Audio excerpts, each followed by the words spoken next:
শম্ভুবাবু কহিলেন, আমার কন্যার গহনা আমি চুরি করিব, এ কথা যারা মনে করে তাহাদের হাতে আমি কন্যা দিতে পারি না।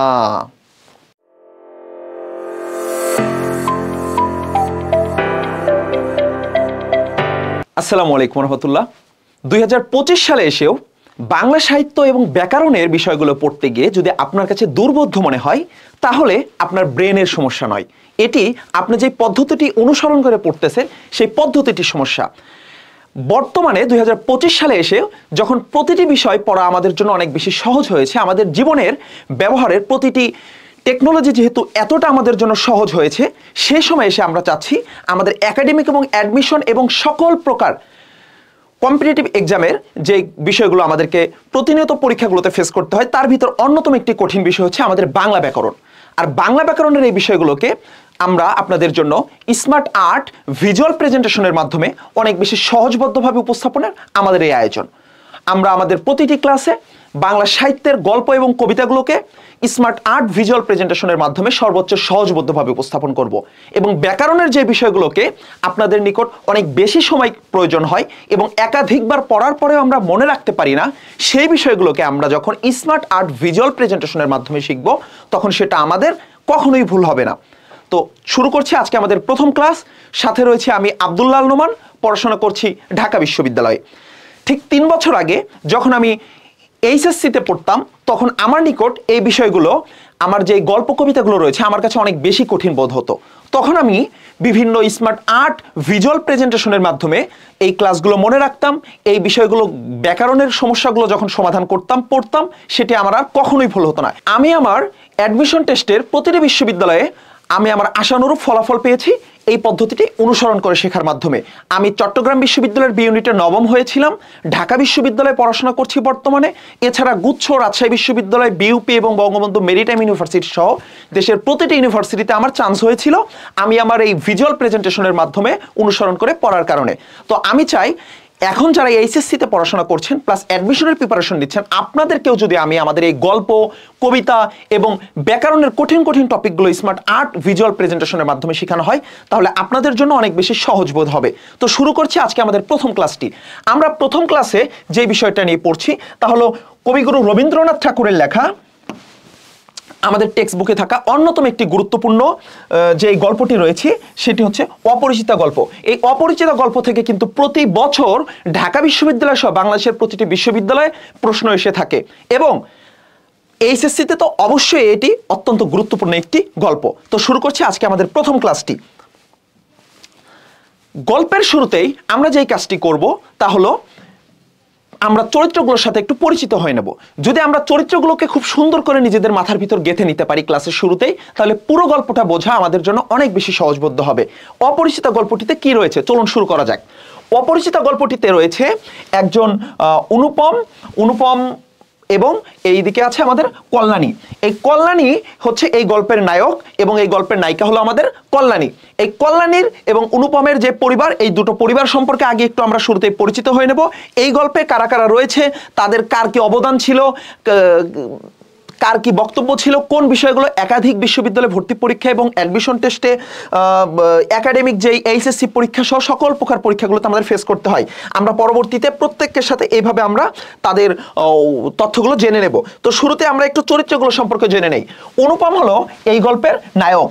এই অনুপমের রয়েছে একজন মামা, এই মামা এবং তার রয়েছে একজন মা, তার বাবা মারা গেছেন। তো এই গল্পের ভিতরে অনুপমের ভাগ্য দেবতার প্রধান এজেন্ট হিসাবে উল্লেখ করা হয়েছে এই তার মামাকে, যে তার মামার তার পরিবারের প্রতি এতটাই প্রভাব যে তাকে ফল্গু নদী যেইভাবে তার বালুর আস্তরণ দিয়ে পানিগুলোকে আবরণ দিয়ে রাখে, ঢেকে রাখে, একইভাবে অনুপমের মামাও তাদের পরিবারটাকে এইভাবে আবরণ দিয়ে তার প্রভাব বুঝিয়েছে।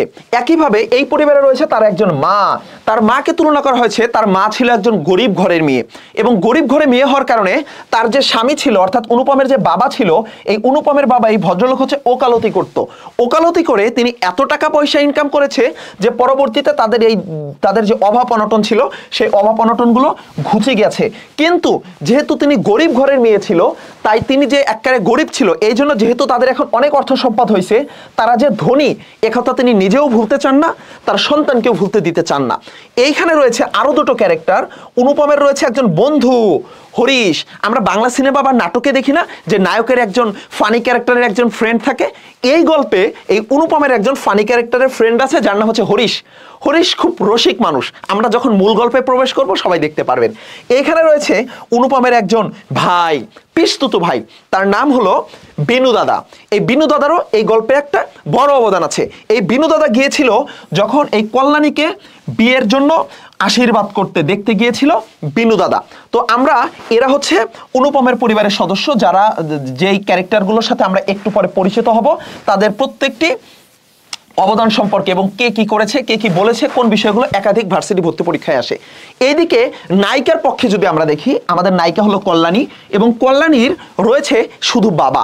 কল্যাণীর কোনো মা নেই, মা মারা গেছে, এবং কল্যাণীর কোনো ভাই বোনও নেই। এই গল্পে কল্যাণীর রয়েছে শুধুমাত্র আপন বলতে এক বাবা, এবং কল্যাণীর বাবার রয়েছে একজন বন্ধু।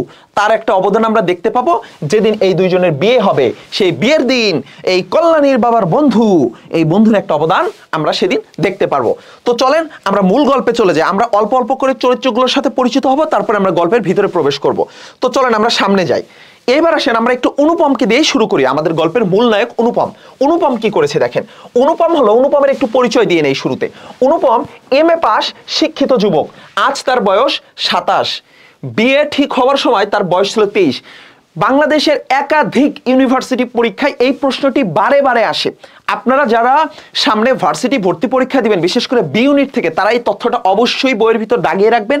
এই তথ্যটা ভাইয়া অনেক পরীক্ষায় আসে যে অনুপমের বিয়ের সময় বয়স কত ছিল। এই যে দেখেন, অনুপমের বিয়ের সময় বয়স ছিল 23। এই 23 বছরটা যে তার বয়স ছিল বিয়ের সময়, এবং বর্তমান বয়স কত? 27। অনুপম কিন্তু বিয়ে পাশে একজন শিক্ষিত যুবক। তারপরে কি রয়েছে দেখেন, অনুপম কিন্তু অত্যন্ত সুন্দর। অনুপম একদম মানে সে যে এই গল্পের নায়ক, তার চেহারাটাও একদম নায়ক সুলভ, অনেক সুন্দর, আমাদের মতো না। আচ্ছা আসেন তাহলে, এই অনুপম এতটাই সুন্দর ছিল, কিন্তু সে কিরকম ছিল দেখেন, আমরা একটু পরে দেখতে পারবো। অনুপমকে পণ্ডিত মশাই অর্থাৎ অনুপমের শিক্ষক কি বলতো? এই সুন্দর চেহারার জন্য তাকে তুলনা করত শিমুল ফুল এবং মাকাল ফলের সাথে। শিমুল ফুল এবং মাকাল ফলের সাথে। শিমুল ফুল এবং মাকাল ফল অর্থ কি ভাইয়া? শিমুল ফুল অর্থ হচ্ছে যে দেখতে সুন্দর, কিন্তু এই ব্যক্তিটার ভিতরে কোনো ভালো মানে এর কোনো গুণ নাই। শিমুল ফুলকে কেন এটা বলা হয় জানেন? শিমুল ফুল কেন বলেছে? কারণ হিন্দু ধর্ম অনুযায়ী শিমুল ফুল যত সুন্দরী হও, তোমার এই ফুল দিয়ে কিন্তু পূজা করা যায় না। যেহেতু শিমুল ফুল দিয়ে পূজা হয় না, সেই জন্য শিমুল ফুলকে কি বলা হয়? গুণহীন ফুল বলা হয়। তো এও অনেক সুন্দর কিন্তু গুণহীন, এই সৌন্দর্যের কোনো কাজে লাগে না। এই জন্য শিক্ষক কি বলতো? শিক্ষক তাকে বলতো শিমুল ফুল এবং মাকাল ফল। ওকে, তারপরে দেখেন আমরা অল্প অল্প করে আমাদের নায়কের সাথে পরিচিত হচ্ছি। আজও আমাকে দেখলে মনে হয় যেন অন্নপূর্ণার কোলে গজাননের ছোট ভাইটি। এই যে অন্নপূর্ণার কোলে অর্থাৎ মা দেবী দুর্গার কোলের সেই গজাননের ছোট্ট ভাইটির মতো। অর্থাৎ সে হচ্ছে সব সময় এত সহজ সরল, দুনিয়াতে কি হয়ে যাচ্ছে আমাদের এই নায়ক কিচ্ছু জানে না। সে শুধু কি করে? শুধু এই যে MA পাস করেছে, শুধু পড়াশোনা আর ঘর কোনো একটা ছেলে। এই হলো আমাদের অনুপম। অনুপম সম্পর্কে আমরা আরো জেনে নেব। চলেন দেখা যাক অনুপম বলতেছে কি। এখন আমরা যেটা বলবো এটা হচ্ছে অনুপমের নিজের বক্তব্য। অনুপম বলতেছে এ জীবনটা না দৈর্ঘ্যের হিসাবে বড় না গুণের হিসাবে বড়। এটা হচ্ছে অনুপমের একটি আত্মসমালোচনা। বাংলাদেশের প্রত্যেকটা বিশ্ববিদ্যালয় ভর্তি পরীক্ষায় এই প্রশ্নটা যে কতবার আসছে ভাইয়া, আমি এই পেজটা রেখেছি যে আপনারা শুধুমাত্র যদি এই প্রথম দুটো পেজ দেখেন, যারা বলেন ভাইয়া আমি তো অপরিচিত গল্পে ভাজা ভাজা করে ফেলছি, আমার পুরোটা কাভার, তাদেরকে আমি রিকোয়েস্ট করবো শুধু প্রথম দুটো পেজ পড়ে নেন। আপনার পুরো গল্প পড়তে হবে না, আপনি যদি শুধু আমাদের এই প্রথম দুটো পেজ, এই পেজ আর এই পেজ, এই দুটো পেজ দেখেন, তাহলে কিন্তু আপনার প্রিভিয়াস ইয়ারে আসা সমস্ত কোশ্চেন, এইচএসসির সমস্ত কোশ্চেন, অ্যাডমিশন টেস্টের সমস্ত কোশ্চেন এই দুটো পেজে চলে আসছে। দেখেন তারপর তাহলে অনুপম কি বলতেছে? এই জীবনটা না দৈর্ঘ্যের হিসাবে বড় না গুণের হিসাবে বড়। এটা সব বিশ্ববিদ্যালয়, সেটা আপনারা দাগিয়ে রাখবেন বইয়ে। তারপরে দ্বিতীয় কোশ্চেন কি? আমার ভাগ্যে প্রজাপতির সঙ্গে পঞ্চস্বরের কোনো বিরোধ নেই, কন্যার পাত্র মাত্রই স্বীকার করবেন আমি কি? আমি সৎ পাত্র। এটা হবে কন্যার বাবা। এটা আমার টাইপিং মিস্টেক হয়েছে, সরি। এটা কি হবে? এটা হবে কন্যার বাবা। কন্যার বাবা মাত্রই স্বীকার করবেন যে আমি সৎ পাত্র। তাহলে ভাইয়া এই দুটো তথ্য অনেক বেশি ইম্পর্টেন্ট। তাহলে যদি প্রশ্ন আসে যে অনুপমের সাথে কার কোনো বিরোধ নেই, অনুপমের ভাগ্যের সাথে কার কোনো বিরোধ নেই, অনুপমের ভাগ্যের সঙ্গে এই যে ভাগ্যে প্রজাপতির সঙ্গে পঞ্চস্বরের কোনো বিরোধ নেই, প্রজাপতির সঙ্গে পঞ্চস্বরের কোনো বিরোধ নেই। কেন জানেন? কারণ উনি হলেন বিবাহের দেবতা, বিবাহের দেবতা। আচ্ছা, তারপরে দেখেন চিরকাল গলার স্বর আমার কাছে বড় সত্য।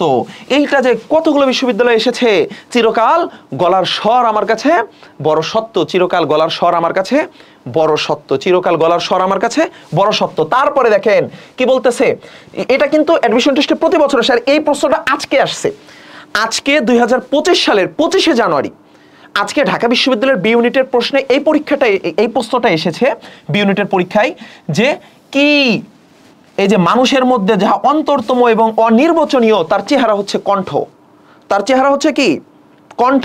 এটা আজকে ঢাকা বিশ্ববিদ্যালয়ের 2024-25 সালের যে পরীক্ষা ছিল, 2024-25 সালের বি ইউনিটের পরীক্ষায় এই প্রশ্নটা এসেছে যে মানুষের মধ্যে যাহা অন্তরতম এবং অনির্বচনীয় তার চেহারা কি, তার চেহারা হচ্ছে কণ্ঠ। ওকে, এইটা হচ্ছে আমাদের নায়ক ছিল অনুপম। অনুপম সম্পর্কে আমরা জেনে নিলাম। অনুপম কি, কার কোলে কোলে মানুষ? এই মায়ের কোলে কোলে মানুষ অনুপম। এবং অনুপমকে এই সুন্দর চেহারার জন্য শিক্ষক জানে কি বলতো, তুমি তো একটা শিমুল ফুল এবং মাকাল ফল, মানে অপদার্থ, বাইরে অনেক সুন্দর কিন্তু ভিতরে কোনো গুণ নাই। তারপরে আসেন, তারপরে আমরা চলে যাব কার সম্পর্কে, এই যে যিনি মূল ভিলেন, এই গল্পের মূল ভিলেন কে, আমাদের এই মামা। মামা কি করেছে দেখেন, সামনে আসে। অনুপমের আসল অভিভাবক হলো কি, তার মামা, তার চেয়ে মাত্র 6 বছরের বড়। এইটা চট্টগ্রাম বিশ্ববিদ্যালয়ে ভর্তি পরীক্ষায় এসেছে যে অনুপমের মামা অনুপমের চেয়ে কয় বছরের বড়? অনুপমের মামা অনুপমের চেয়ে 6 বছরের বড়। এবং মামা অনেক লোভী।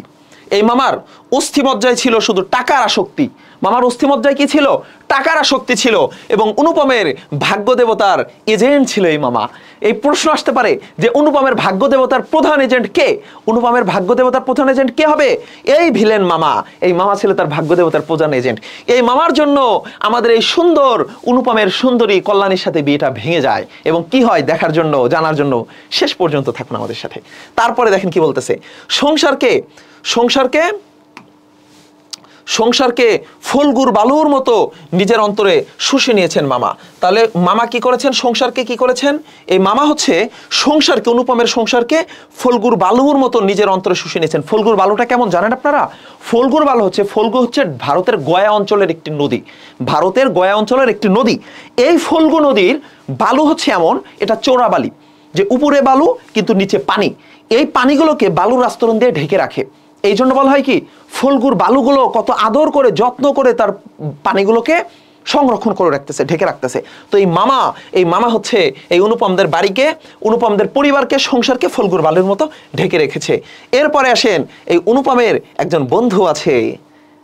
ওই যে বলেছিলাম বাংলা সিনেমার নায়কের একজন ফানি ক্যারেক্টারের একজন ফ্রেন্ড থাকে প্রতিটা মুভিতে, একইভাবে এই গল্পে কবিগুরু রবীন্দ্রনাথ ঠাকুর তিনি অনুপমের একজন ফানি ক্যারেক্টারের বন্ধু রেখেছে। সে হলো আমাদের হরিশ। হরিশ কি বলতেছে? হরিশের পরিচয় দেখেন, হরিশ হচ্ছে আসর জমাতে পটু ছিল। মানে এত মজার, এই দেখেন হাসতেছে হরিশ, কিন্তু হাসতেছে, সবসময় হাসে, সবাইকে হাসায়। তাহলে আসর জমাতে পটুকে হরিশ, এ ছিল অনুপমের বন্ধু, যার সরস রসনার গুণ আছে। তার মানে অনেক সরস রসনা করতে পারে, মানুষকে হাসাতে পারে, মজাইতে পারে সব সময়। আচ্ছা, এই হরিশ কাজ করতে হলো কানপুরে, ভারতের কানপুরে কাজ করে। অনুপমের জন্য বলে, বন্ধু তুমি তো বিয়ে করতে চাও, একটা মেয়ে দেখছি। আচ্ছা, তাহলে এই অনুপমের জন্য পাত্রী ঠিক করেছে কে?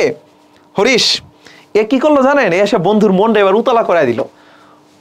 বললো, বন্ধু মেয়ে যদি চাও, খাসা একটা আছে। তাহলে এটা কে বললো? এটা হচ্ছে এই হরিশ এসে বলছিল, যে সে হচ্ছে অনুপমের মনকে উতলা করিয়ে দিল। অনুপম তো এতদিন ছিল অন্যরকম, ঠিক আছে, মানে তার মাথার ভিতরে এগুলো অত কিছু নাই, বিয়ে শাদী বা পরিবার সংসার। কিন্তু হরিশ এসে যখন বলল, বন্ধু তুমি যদি বিয়ে করতে চাও, আমি তো সেই রকম অসাধারণ খাসা একটা মেয়ে দেখেছি, সেই মেয়েটা দিয়েই তোমার সাথে অনেক সুন্দর মানাবে। তখন অনুপম কি বললো জানেন? অনুপম কি বলবে? অনুপম বলবে যে, হাই হাই, আমার তো লজ্জা লাগছে, এবার তুমি এটা গিয়ে আমার মামাকে বলো তো। কেন মামাকে বলতে হবে? কারণ মামা তো আমার ভাগ্য দেবতার প্রধান এজেন্ট। এই পরিবারের যা কিছু সিদ্ধান্ত হয়, সবকিছু কার সিদ্ধান্তে হয়? সবকিছু হয় এই ভিলেন মামা। এই জন্য বলতেছে, মামার কাছে গিয়ে একবার কথাটা পড়ে দেখো দেখিনি। আচ্ছা, আমরা মূল গল্পে যাব কিন্তু একটু পরে। এরপরে আসেন, অনুপমের মা ছিল এবং বাবা ছিল। অনুপমের মা বাবা সম্পর্কে একটু জানা যাক। অনুপমের যে মা, তিনি ছিলেন গরিব ঘরের মেয়ে, কিন্তু যখন বিয়ে হয়ে যায়, বিয়ের পরে অনুপমের বাবা ওকালতি করে অনেক টাকা ইনকাম করছিল এবং সেই টাকা দিয়ে একসময় তাদের অবস্থার পরিবর্তন হয়। কিন্তু তখন ওই যে এককালে গরিব ছিল, এই জন্য যখন টাকা হয়েছে তখন সে যে গরিব ছিল এটা সে মানে তারা যখন ধনী এটা সে নিজেও ভুলে না, তার সন্তানকেও ভুলতে দিতে চায় না।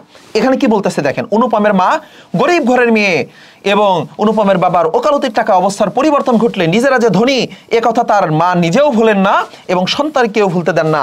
মার হাতে অনুপম মানুষ, মৃত্যু ছিল অনুপমের বাবার প্রথম অবকাশ। এই ভদ্রলোক ওকালতি করছে, অনেক টাকা পয়সা ইনকাম করছে, কিন্তু সেগুলো ভোগ করে যেতে পারে নাই।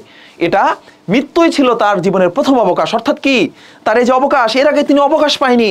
তিনি টাকা ইনকাম করতে করতে সংসার টানতে টানতে তার জীবনের কখনো অবকাশ পাওয়ার সুযোগ হয়নি। এটা পরীক্ষাতে আসে যে অনুপমের বাবার প্রথম অবকাশ কি ছিল। অনুপমের বাবার প্রথম অবকাশ ছিল মৃত্যু। অনুপমের বাবা সম্পর্কে এই দুটো তথ্যই পড়লে এনাফ, যে অনুপমের বাবা ছিল উকিল এবং মৃত্যু ছিল তার প্রথম অবকাশ। আর অনুপমের মা সম্পর্কে কি পড়বেন, গরিব ঘরের মেয়ে ছিল। আচ্ছা, আর একজন ক্যারেক্টার আছে আমাদের অনুপমের নায়কের জীবন সম্পর্কে, সেটা হলো এবার হরিশ। এই যে অনুপম যে হরিশে বলল, হরিশ যখন এসে বলল, বন্ধু আমি তো কানপুরে কাজ করি, সেখানে তো খাসা একটা মেয়ে দেখছি তোমার জন্য, তোমার সাথে তো সেই মানাবে, তুমি এমএ পাস ছেলে, তুমি এত সুন্দর। তখন বলতেছে যে বন্ধু এটা তো আমার বলে লাভ নাই, তাহলে আমার মামারে গিয়ে বলো, মামা যদি রাজি হয়। তখন এই মামার কাছে চলে গেল, মামাকে গিয়ে বলল যে মামা এমন অসাধারণ একটা মেয়ে দেখেছি কানপুরে, কিন্তু এটা এবার আপনারা দেখতে পারেন প্রস্তাব টস্তাব দিয়ে। তখন মামা পাঠালো কাকে, এই মামা পাঠালো অনুপমের একজন পিস্তুত ভাই আছে, পিস্তুত দাদা। তার নাম কি, তার নাম হচ্ছে বিনু দাদা। খুবই মানে এর যা রুচি, খুবই রুচিসম্মত একজন ব্যক্তি এবং এর প্রতি অনুপমের খুবই এর রুচির প্রতি খুব বিশ্বাস। আচ্ছা, এবার এই কল্যাণীকে আশীর্বাদ করার জন্য, মেয়ে দেখার জন্য পাঠানো হলো কাকে, এই পিস্তুত ভাই বিনু দাদাকে। এবং বিনু দাদা সে কি বললো জানেন, বিনু দাদা বলল যে অনুপম আচ্ছা মন্দ নয় হে খাঁটি সোনা বটে, মন্দ নয় হে খাঁটি সোনা বটে। তাহলে বিনু দাদার মতো মানুষ যে কখনো প্রশংসা করতেছে না। আমাদের ভিতর কিছু মানুষ আছে না, যারা হচ্ছে আপনি যদি ওকে 100% করে দেন তাও সে রাজি হবে না। কোনো একটা জিনিস 100% সুন্দর করে দিয়েছেন, সে কি বলবে, সে বলবে হয়েছে মোটামুটি 60% চলে। তো অনুপম এই বিনু দাদা হচ্ছে সেই ক্যাটাগরির মানুষ, মানে সে তার রুচি এতটাই আপগ্রেডেড লেভেলের যে সে খুব সহজে কারো প্রশংসা করে না। সেই বিনু দাদা যখন বলল যে মন্দ নয় হে খাঁটি সোনা বটে, এইবার তো আমাদের নায়ক পাগল হয়ে গেল যে আল্লাহ রে আল্লাহ, এই বিনু দাদার মতো মানুষ এত সুন্দর বলছে। কারণ এই অনুপম 16 আনা নির্ভর করে বিনু দাদার রুচি দক্ষতার উপর। বিনু দাদার যে রুচি দক্ষতা এর উপরে আমাদের নায়ক অনুপম 16 আনা নির্ভর করে। কারণ যে বিনু দাদার ভাষা ছিল অত্যন্ত আট। বিনু দাদার ভাষা কি ছিল, অত্যন্ত আট। আমরা সামনে যাব, যখন আমরা মূল গল্পে প্রবেশ করব তখন আপনারা আরো ভালো বুঝবেন। আমি শুধু প্রথমত ক্যারেক্টারগুলোর সাথে একটু পরিচয় করিয়ে দিলাম, ওকে। তারপরে আসেন, এবার আমরা যাব এই গল্পের যিনি নায়িকা আমাদের কল্যাণীর সাথে। দেখেন আমরা একটু কল্যাণী সম্পর্কে জেনে নেই। কল্যাণী এই গল্পের অন্যতম প্রধান চরিত্র। বিয়ের সময় তার বয়স ছিল 15 বছর। তাহলে এই যে একটি সুন্দরী, একটি কুমারী, এই যে আমাদের কল্যাণী, এই সুন্দরী কুমারী কল্যাণী, এর বয়স কত, বিয়ের সময় বয়স ছিল মাত্র 15 বছর। এই 15 বছরের একটি ছোট্ট মেয়ে। আচ্ছা, আর বর্তমান বয়স কত, বর্তমান বয়স হলো 19, অর্থাৎ ঘটনাটা কিন্তু 4 বছর আগের। আমরা অনুপমের সময় পড়েছিলাম না যে অনুপমের বর্তমান বয়স হলো 27, কিন্তু বিয়ের সময় ছিল 23। আর কল্যাণীর বিয়ের সময় বয়স কত ছিল ভাইয়া, সবাই কিন্তু এটা কমেন্টে লিখবেন। আচ্ছা, সেটা হলো এই 15 ছিল এবং বর্তমান বয়স কত, কল্যাণীর বর্তমান বয়স 19। আচ্ছা, কল্যাণীর সম্পর্কে আমরা আরো দেখে নিচ্ছি। দেখেন, কল্যাণী হচ্ছে শিক্ষিত, সহজ সরল, প্রাণ চঞ্চল চিত্তের অধিকারী এবং বলিষ্ঠ ব্যক্তিত্বের অধিকারী। তাহলে কল্যাণী কেমন, কল্যাণী হচ্ছে প্রাণ চঞ্চল, সহজ সরল, বলিষ্ঠ ব্যক্তিত্বের অধিকারী। বিবাহ ভাঙ্গার পর কল্যাণী কি করেছিল জানেন, কল্যাণী মেয়েদের শিক্ষার ব্রত গ্রহণ করিয়াছিল। বিবাহটা কেন ভেঙেছিল আপনারা জানেন, একটু পরে জানতে পারবেন। এই বিবাহটা যখন ভেঙে যায়, না হয় ওই মামার চক্রান্তের কারণে, তখন কল্যাণী কি করেছিল, কল্যাণী এই মেয়েদের শিক্ষার ব্রত গ্রহণ করিয়াছিল যে সে শুধু মেয়েদেরকে নারী শিক্ষা দান করবে, বেগম রোকেয়ার মতো। আচ্ছা, না বেগম রোকেয়া কিন্তু ওই বিয়ে ভাঙার কারণে হয়নি, তিনি এমনিতেই নারী শিক্ষার অগ্রদূত ছিলেন।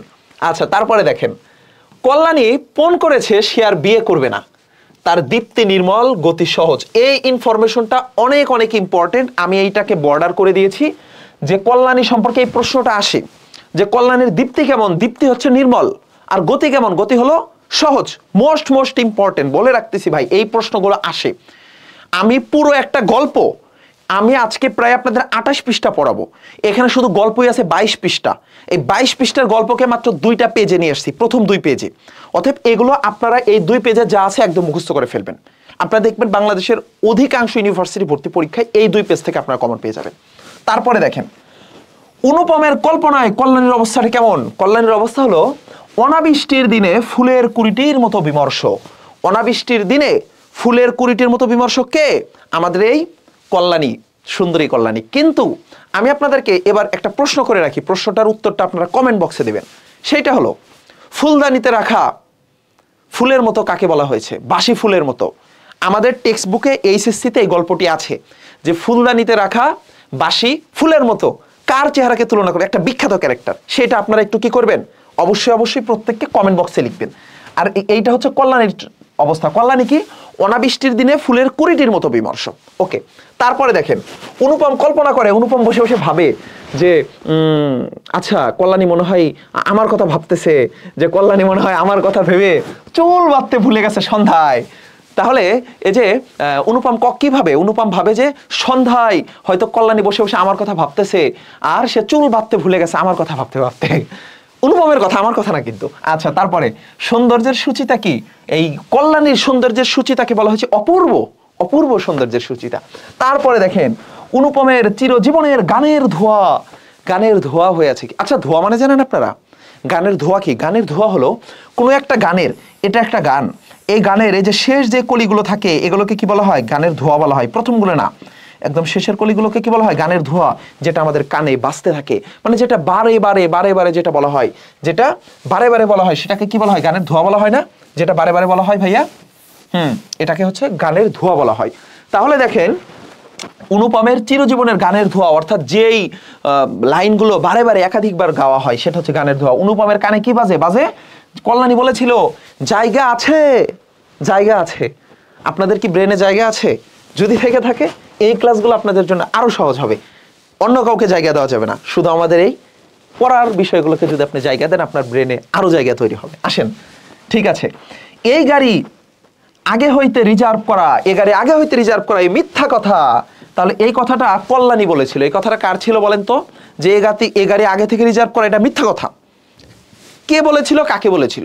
কল্যাণী বলেছিল স্টেশন মাস্টারকে। ভাই, এইটা অনেকবার বিশ্ববিদ্যালয়ে ভর্তি পরীক্ষা এসেছে।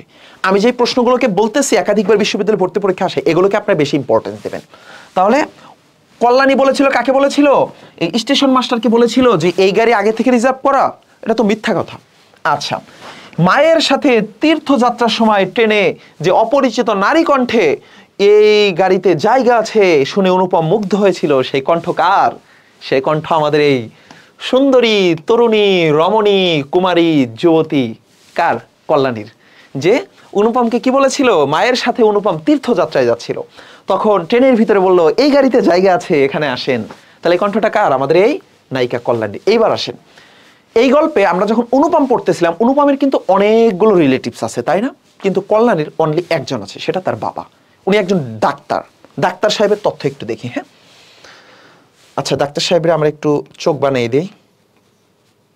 ওকে, সুন্দর হয়ে গেল। আসেন, এই যে ডাক্তার, এই ডাক্তারের নাম কি? ডাক্তারের নাম হচ্ছে শম্ভুনাথ সেন।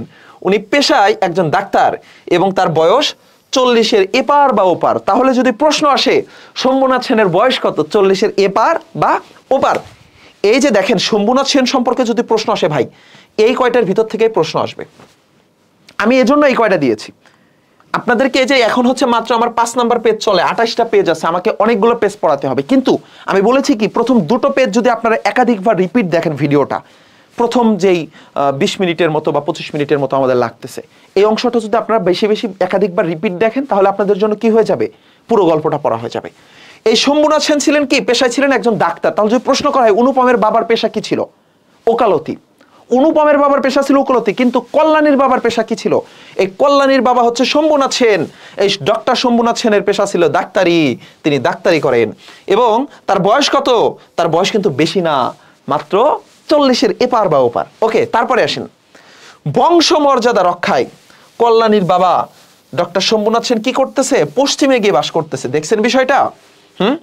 আমাদের অনেক সময় কিন্তু এরকম হয় যে আমাদের ধরেন আমার হচ্ছে অনেক অর্থ সম্পদ ছিল ভাই, আমাকে অনেক বেশি সামাজিকতা মেনটেন করতে হতো, আমার অনেক বেশি বংশ গৌরব ছিল। একটা সময় আমার ব্যবসায় ধস নামার কারণে হোক বা আমার চাকরি চলে যাওয়ার কারণে হোক বা আমার পরিবারের যে কোনো একটা অর্থনৈতিক ধস নামার জন্য আমার যে অবস্থাটি তৈরি হবে, তখন আগে আমি যেই সোসাইটি মেনটেন করতাম পরবর্তীতে গিয়ে কিন্তু আমাদের জন্য অনেক বেশি অপমানজনক হয়।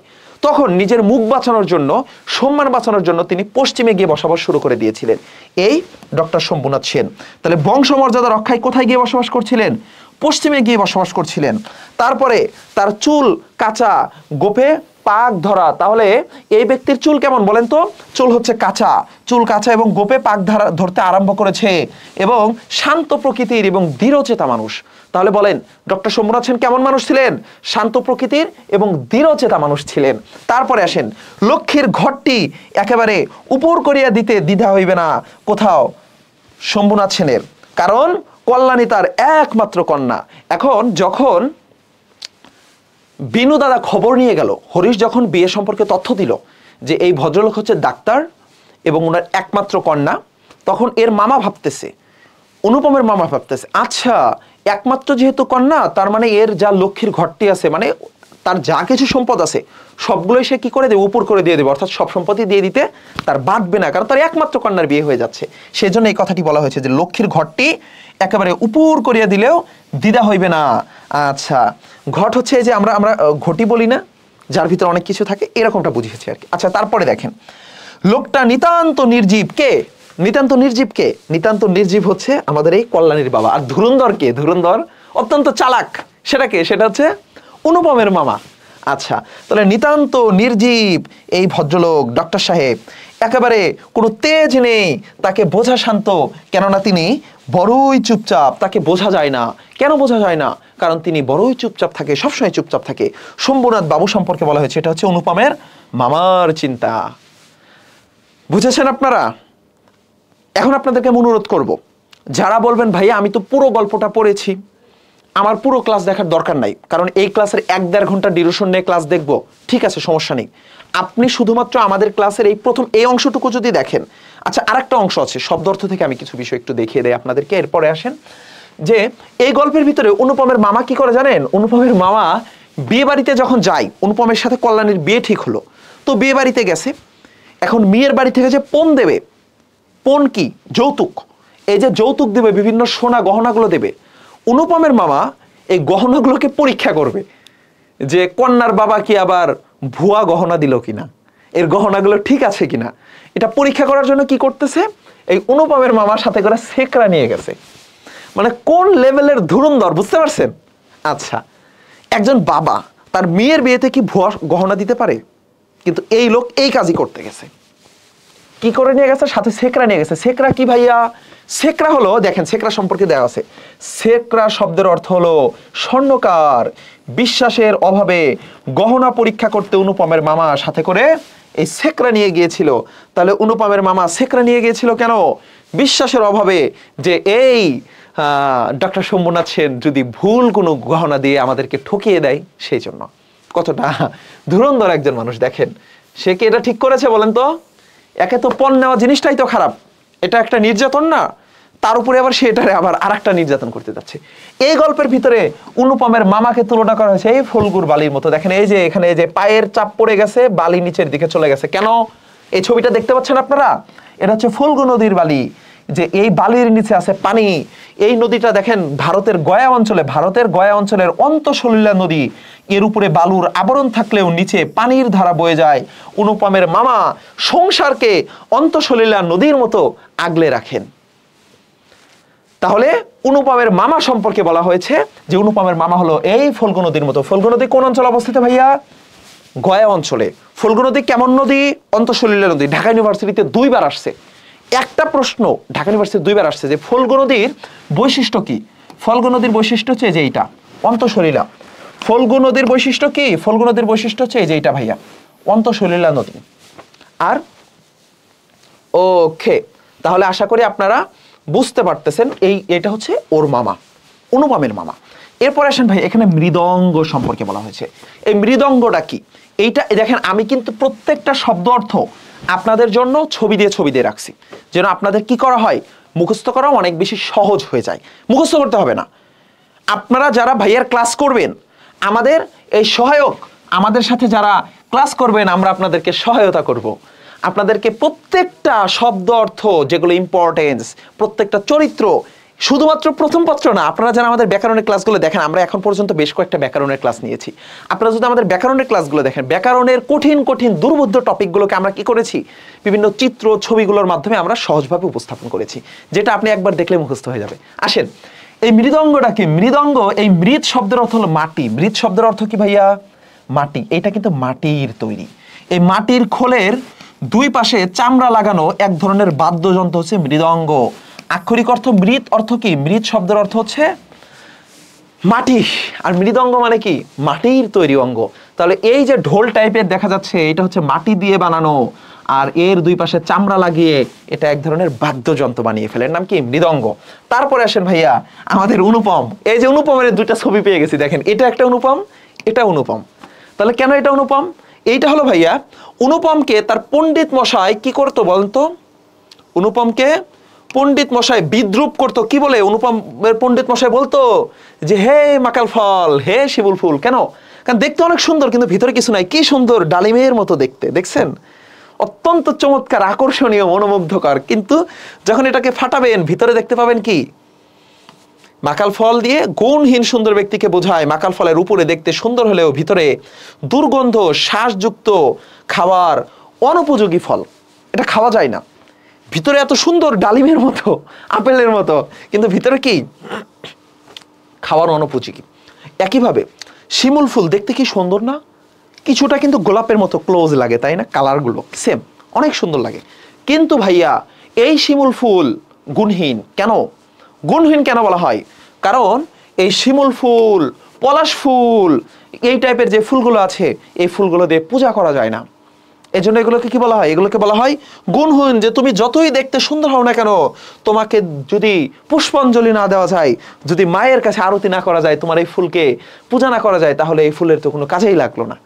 তাহলে এই জন্য কি বলা হয়েছে ভাইয়া, যে অনুপমকে এই শিমুল ফুলের সাথে তুলনা করত। শিমুল ফুল বাগধারার অর্থ হলো রূপবতী, অথচ গুণহীন। সুন্দর চেহারার জন্য পণ্ডিত মশাই অনুপমকে কি করতো? মাকাল ফল এবং এই শিমুল ফুলের সাথে তুলনা করতো। আর তরঙ্গ বক্সে লেখা আছে না, এই যে তরঙ্গ বক্স হচ্ছে দেখতে এমন। আচ্ছা আসেন, আমরা তাহলে শব্দ অর্থগুলো দেখে নিলাম। আরো অনেকগুলো শব্দ অর্থ আছে, সেগুলো আপনারা দেখবেন। আমি শুধুমাত্র যেই শব্দ অর্থগুলো একাধিকবার বিশ্ববিদ্যালয় ভর্তি পরীক্ষা এবং এইচএসসিতে প্রতি বছরই আসে, সেই শব্দ অর্থগুলো এখানে দিয়েছি। এর বাইরেও যে শব্দ অর্থগুলো আছে, সেগুলো আপনারা আরো ভালো করে দেখে নেবেন। আমরা কবি পরিচিতিটা দেখব, লেখক পরিচিতি রবীন্দ্রনাথ ঠাকুর, এবং পাঠ পরিচিতিটা দেখব। এটা এখনই দেখবো না, যেহেতু আমরা ক্যারেক্টারগুলো অলরেডি বর্ণনা করে ফেললাম, শব্দ অর্থগুলো দেখে ফেললাম। আমরা ভাই এখন মূল গল্পে চলে যাব। মূল গল্পের জন্য সবাই রেডি তো? যদি আপনারা এতক্ষণ যে বিষয়গুলো দেখলেন, ক্যারেক্টারগুলোর সাথে পরিচিত হলেন, এগুলোকে আরো বুঝতে চান, তাহলে আপনারা ব্যাগে যেতে পারেন, অথবা আপনারা কি করতে পারেন, এই মূল গল্পের ভিতরে আমরা এখন প্রবেশ করতে পারি। ঠিক আছে, চলেন আমরা এবার মূল গল্পটা শুরু করি। মূল গল্পটা একটু বড়, কিন্তু আমাদের সাথে থাকবেন। আমরা খুব দ্রুত যাওয়ার চেষ্টা করব। আপনারা যদি কেউ না বুঝে থাকেন কোথাও, তাহলে ভাইয়া একটু রিপিট দেখে নেবেন। হ্যাঁ, একটু ব্যাগে এসে আপনার ক্লাসগুলো আবার দেখতে পারেন। যেখানে ইম্পর্টেন্স বেশি বেশি ইম্পর্টেন্ট আছে, সেগুলো আমরা একটু আপনাদেরকে দাগিয়ে দেওয়ারও চেষ্টা করব। ওকে, আসেন ভাইয়া। আজ আমার বয়স 27 মাত্র। অনুপম বলতেছে, আজ আমার বয়স 27 মাত্র। এ জীবন না দৈর্ঘ্যের হিসাবে বড়, না গুণের হিসাবে বড়, তবু ইহার একটি বিশেষ মূল্য আছে। এই প্রথম লাইনটা সবাই মুখস্থ করে ফেলবেন। পুরো গল্প মুখস্থ করতে বলবো না আমি, কিন্তু আমি যে লাইনগুলোর কথা বলবো, সেই লাইনগুলোকে আপনাকে মুখস্থ করে ফেলতে হবে। কারণ আপনি সৃজনশীলে খ নাম্বারে প্রশ্ন লিখতে যান অনুধাবনমূলক, এই প্রশ্নটা আপনাকে লিখতে হবে। ক নাম্বারে লিখতে যান এইচএসসিতে, এটাই লিখতে হবে। অ্যাডমিশন টেস্টে যান ভাই, আপনার এমসিকিউ এটাই আসবে। ব্যাখ্যা লিখতে যান, এগুলোই আসবে। অতএব পুরো গল্প থেকে আমি সর্বোচ্চ 15টা লাইন বা 20টা লাইনের কথা বলবো, এগুলো মুখস্থ করে ফেলেন। সেগুলো আপনাদের অবশ্যই মুখস্থ করে ফেলতে হবে। তাহলে দেখেন, আজ আমার বয়স 27 মাত্র। এই জীবন না দৈর্ঘ্যের হিসেবে বড়, না গুণের হিসেবে বড়, তবু ইহার একটা বিশেষ মূল্য আছে। ইহা সেই ফুলের মতো। কোন ফুলের কথা বলছে? যাহার বুকের উপর ভ্রমর আসিয়া বসিয়াছিল, এবং সেই পদক্ষেপের ইতিহাস তাহার জীবনের মাঝখানে ফলের মতো গুটি ধরিয়াছে। এই ফলের মতো গুটি ধরিয়াছে। এই গুটি মানে কি জানেন? এটা হচ্ছে মুকুল। গুটি মানে কি ভাইয়া? গুটি হচ্ছে মুকুল, ওই আমের মুকুল ধরে না, আমের গুটি আসে না, এইটা হচ্ছে সেই গুটি। ওকে, সেই ইতিহাসটুকু আকারে ছোট, তাহাকে ছোট করিয়াই লিখিব, ছোটকে যাহারা, এই যে এইটা দাগিয়ে ফেলেন, ছোটকে যাহারা সামান্য করিয়া ভুল করেন তাহারা ইহার রস বুঝিবেন না। এখানে একটা কি হবে, এটা আপনারা ভালো করে দেখে নেবেন এখানে কি হবে। আচ্ছা, কলেজে যতগুলো পরীক্ষা পাশ করিবার সব আমি চুকাইয়াছি, ছেলেবেলায় আমার সুন্দর চেহারা লইয়া পণ্ডিত মশাই আমাকে শিমুল ফুল ও মাকাল ফলের সাথে তুলনা করিয়া বিদ্রুপ করিবার সুযোগ পাইয়াছিলেন। তাহলে যে সুন্দর চেহারার জন্য কি করতো পণ্ডিত মশাই তাকে, আমরা যে এখন যেটা পড়তেছি, এখন শুধু আমরা প্রথমে অনুপম নিজের কথা বলতেছে, নিজের ইতিহাস। এই পুরো গল্পটা ভাইয়া উত্তম পুরুষের জবানিতে বর্ণিত হয়েছে। তাহলে যদি প্রশ্ন আসে, এটা পরীক্ষায় আসে, এটা রাজশাহী বিশ্ববিদ্যালয়ে এসেছিল, রাজশাহী বিশ্ববিদ্যালয়ে ভর্তি পরীক্ষা এটা এসেছিল, কি এসেছিল যে এই গল্পটি, অপরিচিতা গল্পটি বর্ণিত হয়েছে কিভাবে, অপরিচিতা উত্তম পুরুষের জবানিতে বর্ণিত হয়েছে। কিভাবে বর্ণিত হয়েছে ভাইয়া? উত্তম পুরুষের জবানিতে বর্ণিত হয়েছে। উত্তম পুরুষ কি? অর্থাৎ এইখানে আমাদের এই যে অনুপম নিজে কিন্তু এই গল্প বর্ণনা করেছে, অনুপম নিজে নিজের আত্মকাহিনী বর্ণনা করেছে। তাহলে এই গল্পটি উত্তম পুরুষের জবানিতে বর্ণিত হয়েছে। তারপরে আসেন ভাইয়া, ইহাতে তখন বড় লজ্জা পাইতাম, কিন্তু বয়স হওয়ার পর এই বয়স হইয়া এই কথা ভাবিয়াছি, যদি জন্মান্তর থাকে তবে আমার মুখে সুরূপ এবং পণ্ডিত মশাইয়ের মুখে বিদ্রুপ আবার যেন অমনি করিয়া প্রকাশ পায়। তাহলে এইটা একটু আপনারা দেখে নেবেন, ঠিক আছে? তারপর কি বলতেছে, আমার পিতা এককালে গরিব ছিল। অনুপমের পিতা এককালে গরিব ছিল, তারপরে কি করলেন, এই ভদ্রলোক একবার ওকালতি করিয়া প্রচুর টাকা রোজগার করিয়েছেন, ভোগ করিবার সময় নিমেষ মাত্রেও পান নাই। মৃত্যুতে যে তিনি হাঁপ ছাড়িলেন, সেই তার প্রথম অবকাশ। ভাইয়া এটা সব জায়গায় আসে যে অনুপমের বাবার প্রথম অবকাশ কি ছিল? মৃত্যু ছিল। এককালে কি ছিলেন? গরিব ছিলেন। কিভাবে টাকা উপার্জন করছেন? ওকালতি করিয়া প্রচুর টাকা উপার্জন করছেন। তখন আমার বয়স অল্প, মার হাতে আমি মানুষ। তাহলে অনুপম কার হাতে মানুষ ভাইয়া? মার হাতে মানুষ। মা হলো গরিব ঘরের মেয়ে, মা গরিব ঘরের মেয়ে, তাই আমরা যে ধনী একথা তিনিও ভুলেন না, আমাকেও ভুলিতে দেন না। ওকে, শিশুকালে আমি কোলে কোলেই মানুষ বোধ করি, সেই জন্য শেষ পর্যন্ত আমার পুরোপুরি বয়সই হইল না। আজও আমাকে দেখিলে মনে হইবে আমি অন্নপূর্ণার কোলে গজাননের ছোট ভাইটি। এই অন্নপূর্ণা কে? এটা ভাইয়া অনেক শব্দ অর্থে আসে ভার্সিটি ভর্তি পরীক্ষায়, যে অন্নপূর্ণা কে? অন্নপূর্ণা হচ্ছে মা দেবী দুর্গা। দেবী দুর্গার অপর নাম কি? অন্নপূর্ণা। আমরা কিন্তু খুব দ্রুত যাবো, হ্যাঁ, আমরা টেক্সটটাতে খুব দ্রুত যাবো, কারণ আপনাদের প্রত্যেকের কাছে বই আছে, এগুলো দেখে নেবেন। আমার আসল অভিভাবক আমার মামা। তাহলে অনুপমের আসল অভিভাবক কে? অনুপমের মামা। তিনি আমার চেয়ে বড় জোর বছর 6 বড়। খুব ইম্পর্টেন্ট লাইন, যেগুলো দাগাচ্ছি সেগুলো আপনারা দাগিয়ে নেবেন। আমি যে লাইনগুলো দাগাবো সেগুলো আপনারা দাগিয়ে নেবেন। মামা কি করছে? ফলগুর বালির মতো তিনি আমাদের সমস্ত সংসারটাকে নিজের অন্তরের মধ্যে শোষিয়া লইয়াছেন। তাহলে কার বালির মতো ভাইয়া? এই যে ফলগুর বালি, এই ফলগুটা আপনারা দেখে নেবেন। ফলগুটা হচ্ছে গয়া অঞ্চলের একটি নদী। আচ্ছা, খুঁড়িয়ে এখানকার এক গন্ডুস রসও পাইবার কোনো জো নাই। এই কারণে কোনো কিছুর জন্যই আমাকে কোনো না কোনো কে কোনো ভাবিতে হয় না কোনো কিছুর জন্য, কারণ মামাই তো সব দায়িত্ব পালন করে। অনুপম হচ্ছে ননির পুতুল, ঘরে বসে থাকে। কন্যার পিতা মাত্রই স্বীকার করিবেন আমি সৎ পাত্র। কেন স্বীকার করবেন জানেন? কারণ অনুপম ভাবতেছে যে আমি তো তামাকটুকু পর্যন্ত খাই না, আমি তো বিড়ি সিগারেট খাই না। তাহলে কন্যার পাত্র মাত্রই কি ভাববেন? যে আমি তো সৎ পাত্র। কেন সৎ পাত্র? কারণ আমি তো তামাকটুকুও খাই না। ভালো মানুষ হওয়ার কোনো ঝঞ্ঝাট নাই, তাই আমি নিতান্তই ভালো মানুষ। মাতার আদেশ মানিয়া চলিবার ক্ষমতা আমার আছে, বস্তুত না মানিবার ক্ষমতা আমার নাই। তাহলে অনুপমের কি না মানিবার ক্ষমতা নাই? মাতার আদেশ না মানিবার ক্ষমতা অনুপমের নাই। আচ্ছা, যদি কোনো অন্তপুরের শাসনে চলিবার মতো করিয়া আমি প্রস্তুত হইয়াছি। তাহলে অনুপম কিভাবে প্রস্তুত হইয়াছে? অনুপম প্রস্তুত হইয়াছে কিভাবে? অন্তপুরের শাসন মানিবার মতো করিয়াই অনুপম প্রস্তুত হইয়াছে। যে অন্তপুরের যে শাসন, অর্থাৎ গৃহের যে শাসন, ঘরের ভিতরে যে শাসন, অন্তপুরের শাসন কি? স্ত্রীর শাসন, পিতামাতার শাসন, অর্থাৎ পরিবারের যে শাসন, এটা মানিয়া চলিবার মতো করেই অনুপম নিজে তৈরি হয়েছে, বড় হয়েছে। অতএব কোনো কন্যা যদি স্বয়ংবর হন, তবে এই সুলক্ষণটি স্মরণ রাখিবেন। স্বয়ংবর অর্থ জানেন আপনারা? কমেন্ট বক্সে লেখেন স্বয়ংবর অর্থ কি? কি অর্থ? যে নারী নিজের বর নিজে গ্রহণ করে, এমন কিছু? আচ্ছা, আমি বলবো না, আপনারা নিজেরা এটা কমেন্ট বক্সে লিখবেন যে স্বয়ংবর অর্থ কি। তারপরে দেখেন, অনেক বড় ঘর হইতে আমার সম্বন্ধ আসিয়াছিল, কিন্তু মামা যিনি পৃথিবীতে আমার এই ভাগ্য দেবতার প্রধান এজেন্ট। তাহলে মামা কি অনুপমের পৃথিবীতে ভাগ্য দেবতার প্রধান এজেন্ট। বিবাহ সম্বন্ধে তার একটা বিশেষ মত ছিল, ধনীর কন্যা মামার পছন্দ নয়। ভাই এইটা এটা এটা কত ইম্পর্টেন্ট আমি বুঝাতে পারবো না। মানে মামার কেমন কন্যা পছন্দ নাই, মানে সে চায় যে আমার ধনীর কন্যা চায় না। ধনীর কন্যা হলে কি হবে, তারা তেজ দেখাবে, আমি তো তেজ সহ্য করতে পারবো না। এটা কার কার চিন্তা? অনুপমের মামার চিন্তা, আমার না কিন্তু। আচ্ছা, তারপরে দেখেন, আমাদের ঘরে যে মেয়ে আসিবে সে মাথা হেট করিয়া আসিবে, এই তিনি চান। তাহলে মামা কি চান? যে অনুপমের ঘরে যে মেয়ে আসবে সে মাথা হেট করিয়া চলিবে, অথচ টাকার প্রতি আসক্তি তার অস্থি মজ্জায় জড়িত। আচ্ছা, ভাবতেছেন যে মামার কিন্তু টাকার প্রতি আসক্তি অস্থিমজ্জায়, এটা প্রশ্নে আসে যে অনুপমের মামার কি ছিল? টাকার প্রতি আসক্তি ছিল তার অস্থিমজ্জায়।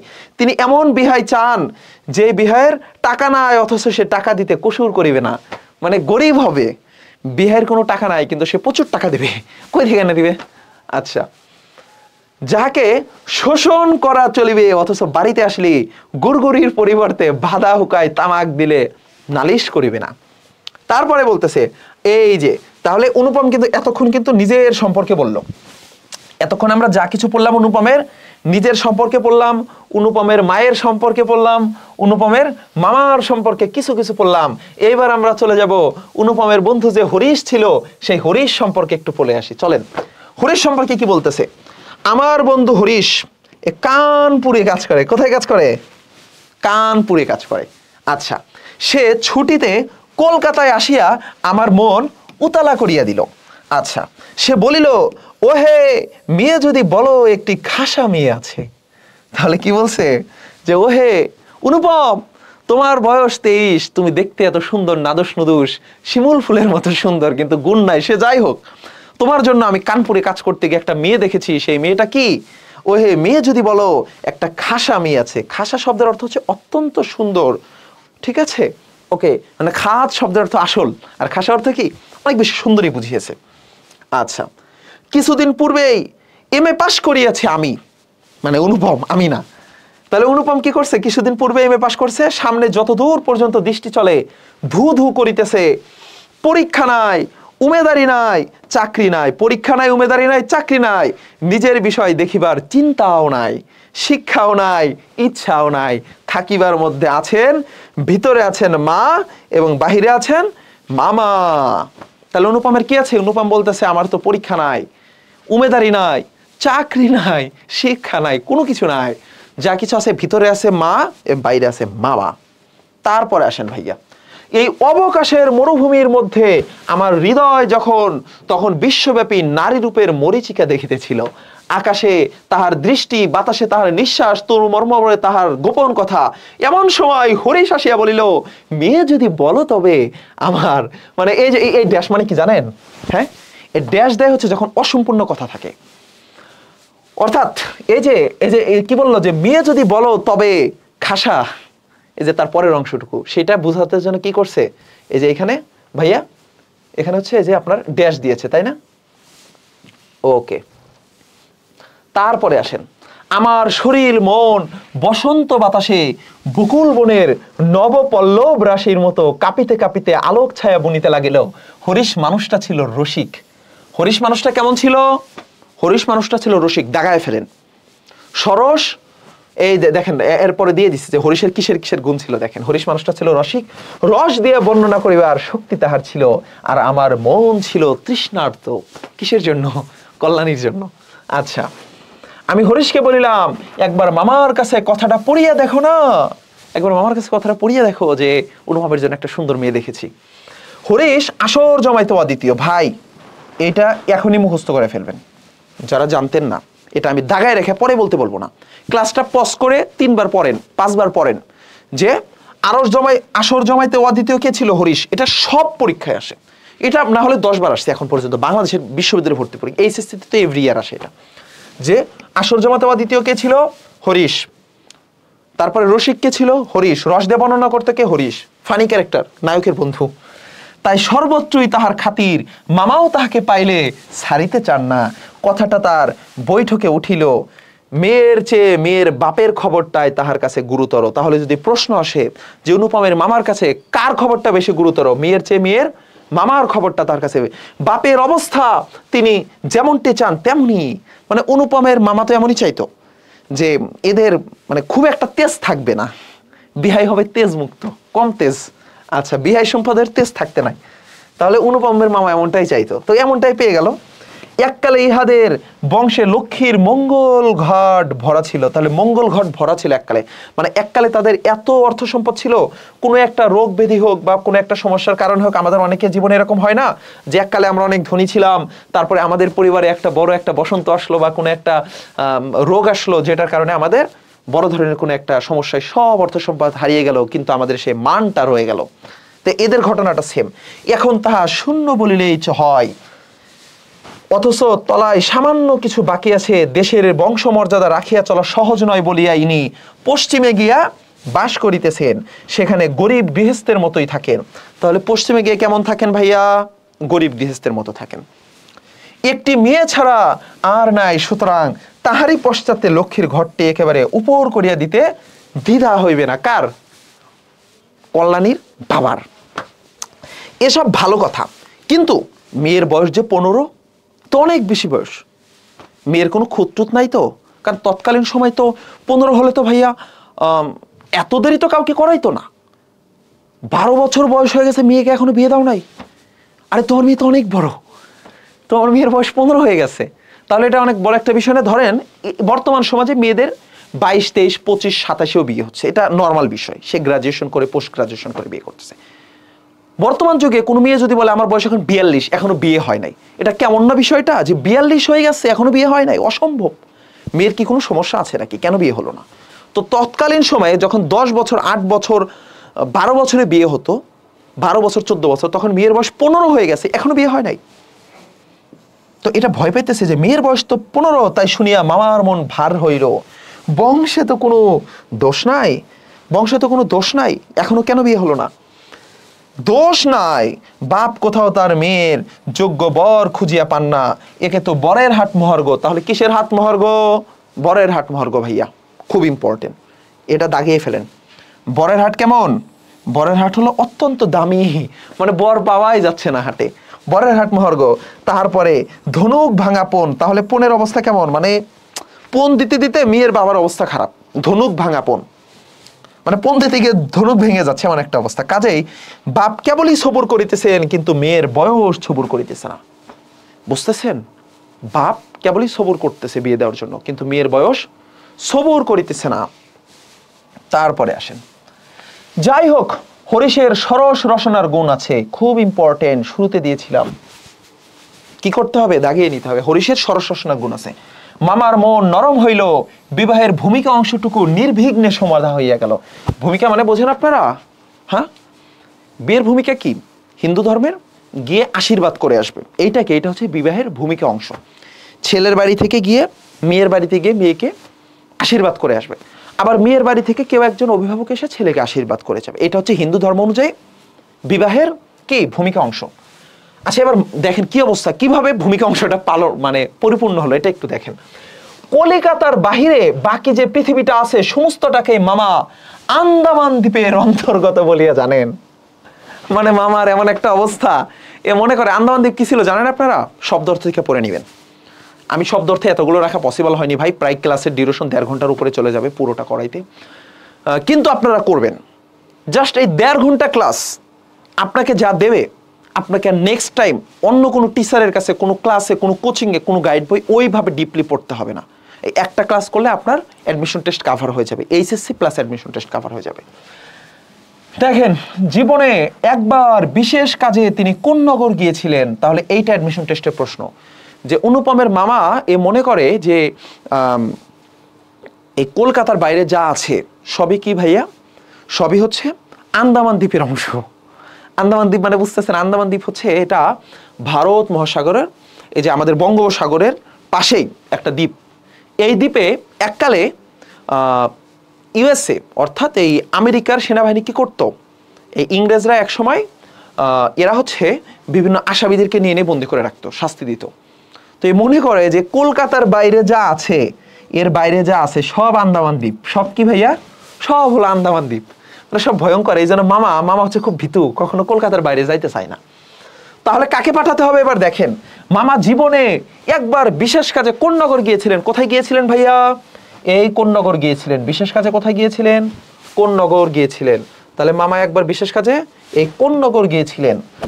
মামা যদি মনু হইতেন তবে তিনি হাবড়ার পুল পার হওয়াকে তার সহিংসতার একেবারে নিষেধ করিয়া দিতেন।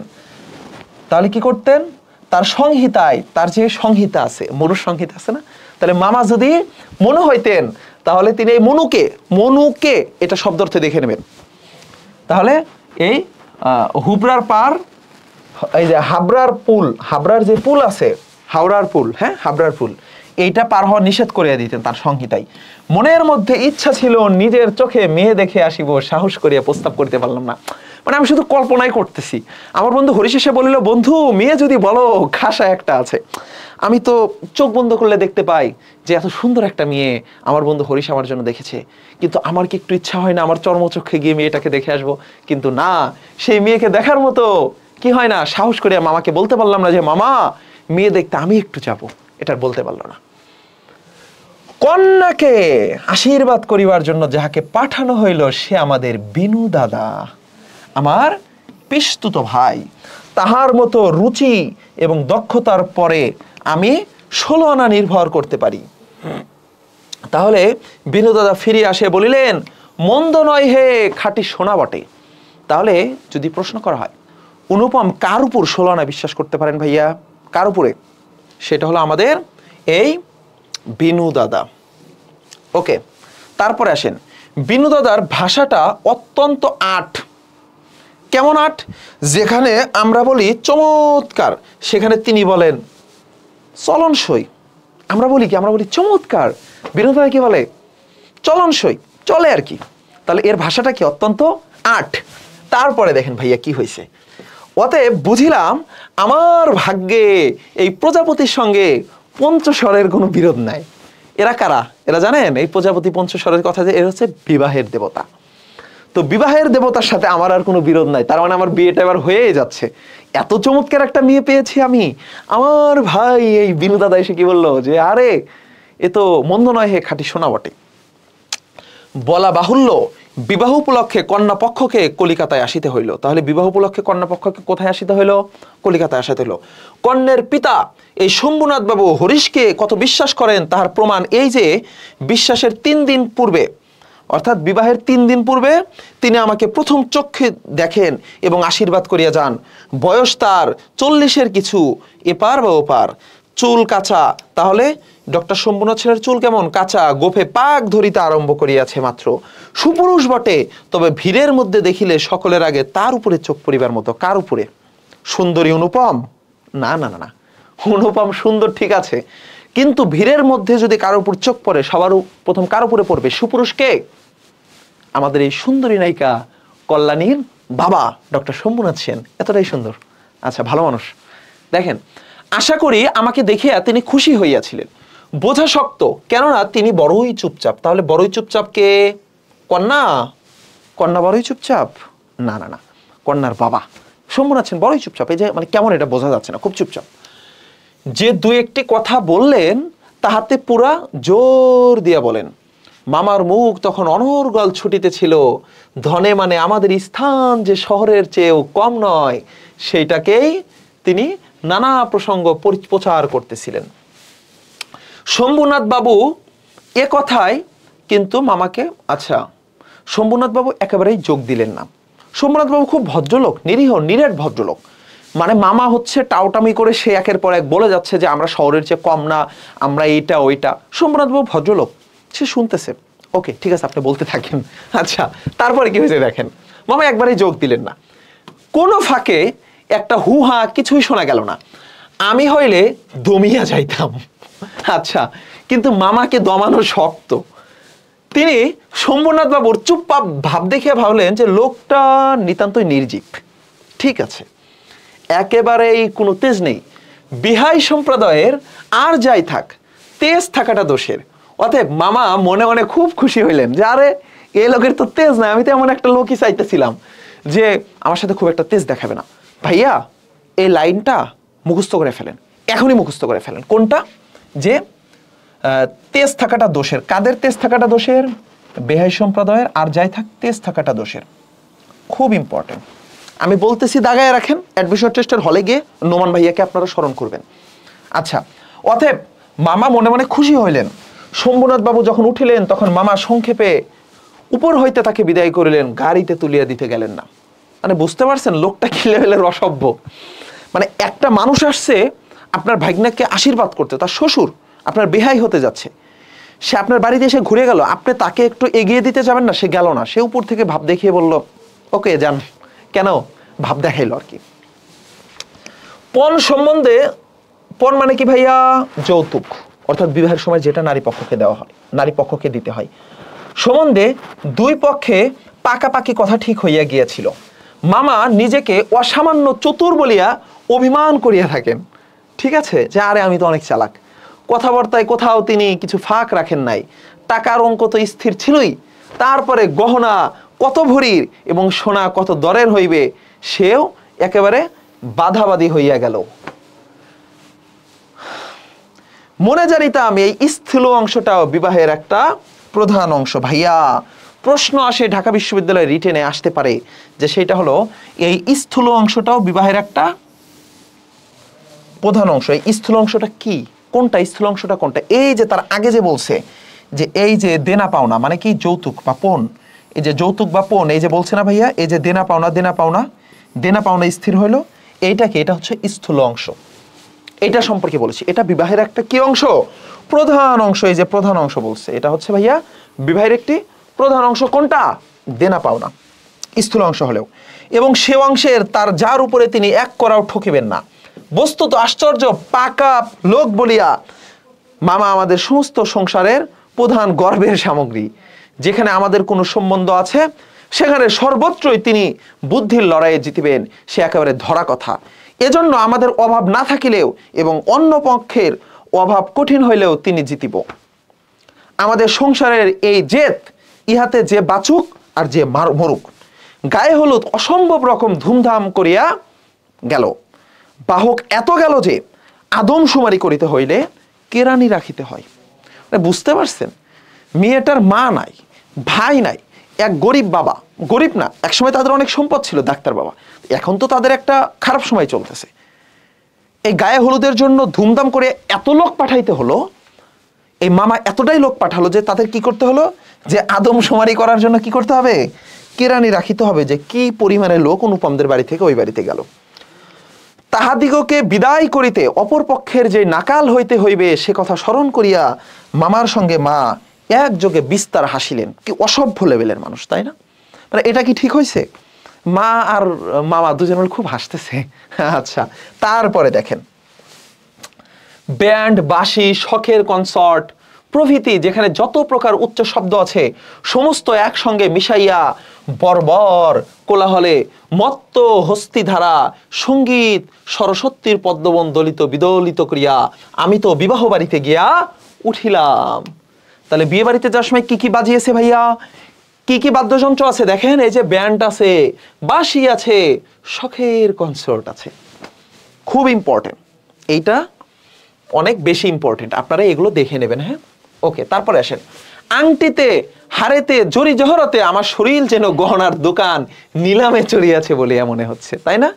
বোধ হইল যে মানে অনুপমের এমন একটা অবস্থা, অনুপমের শরীরে এতগুলো গহনা পরিয়ে দিয়েছে, যেন দেখে কি মনে হয়? মনে হয় যে সে যেন একটা জুয়েলারির দোকান।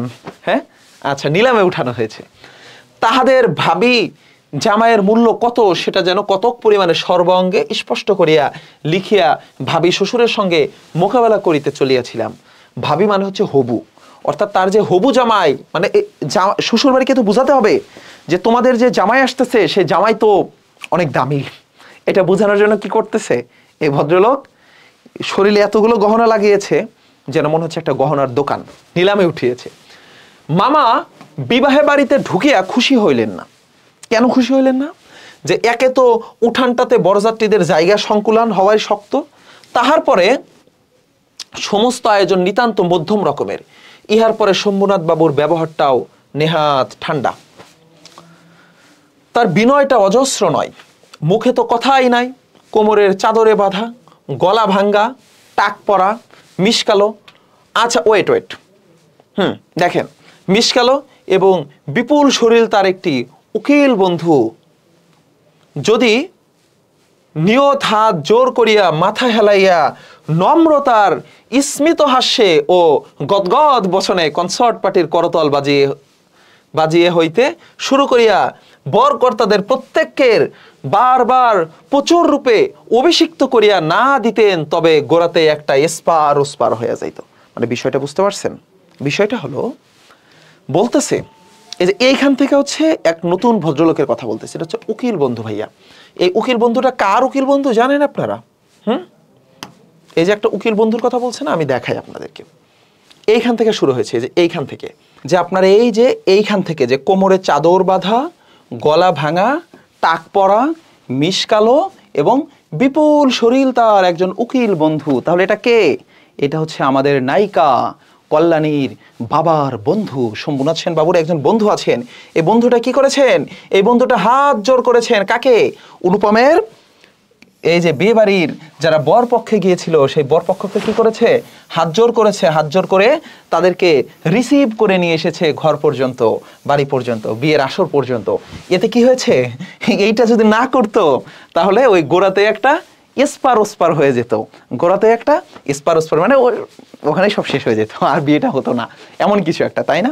আচ্ছা, আমি সবাই বসিবার পূর্বে কিছুক্ষণ পরেই মামা শম্ভুনাথ বাবুকে পাশের ঘরে ডাকিয়া লইয়া গেলেন। সভা মানে কি? মানে বিয়ের আসরে গিয়ে আমি যখন বসলাম, আমি না, এটা হচ্ছে অনুপম যখন গিয়ে বসলো, কিছুক্ষণ পরে মামা এই শম্ভুনাথ বাবুকে পাশের ঘরে ডাকিয়া লইয়া গেলেন। কি কথা হইল জানি না, কিছুক্ষণ পরেই শম্ভুনাথ বাবু আমাকে আসিয়া বলিলেন, বাবাজি একবার আসতে হচ্ছে। যে কি বললেন? বললেন বাবাজি একবার এই দিকে আসতে হচ্ছে। শম্ভুনাথ বাবু এসে আমাকে ডাকলেন, অনুপমকে। ব্যাপারখানা এই, সকলের না হোক কিন্তু কোনো কোনো মানুষের জীবনের একটা কিছু লক্ষ্য থাকে। মামার একমাত্র লক্ষ্য, কোনো মতেই কারো কাছে ঠকিবেন না। তাহলে অনুপমের মামার জীবনের একমাত্র লক্ষ্য কি? যে তিনি কোনো মতেই কারো কাছে ঠকবেন না। তার ভয়, তার বেহাই তাকে গহনার ফাঁকি দিতে পারেন, যে বেহাই যদি আবার ভুয়া স্বর্ণ দিয়ে দেয়, এটা তার ভয়, মামার ভয়। বিবাহ কার্য শেষ হইয়া গেলে সে ফাঁকির আর প্রতিকার চলিবে না। এই জন্য কি করছে জানেন? দেখেন কি করছে।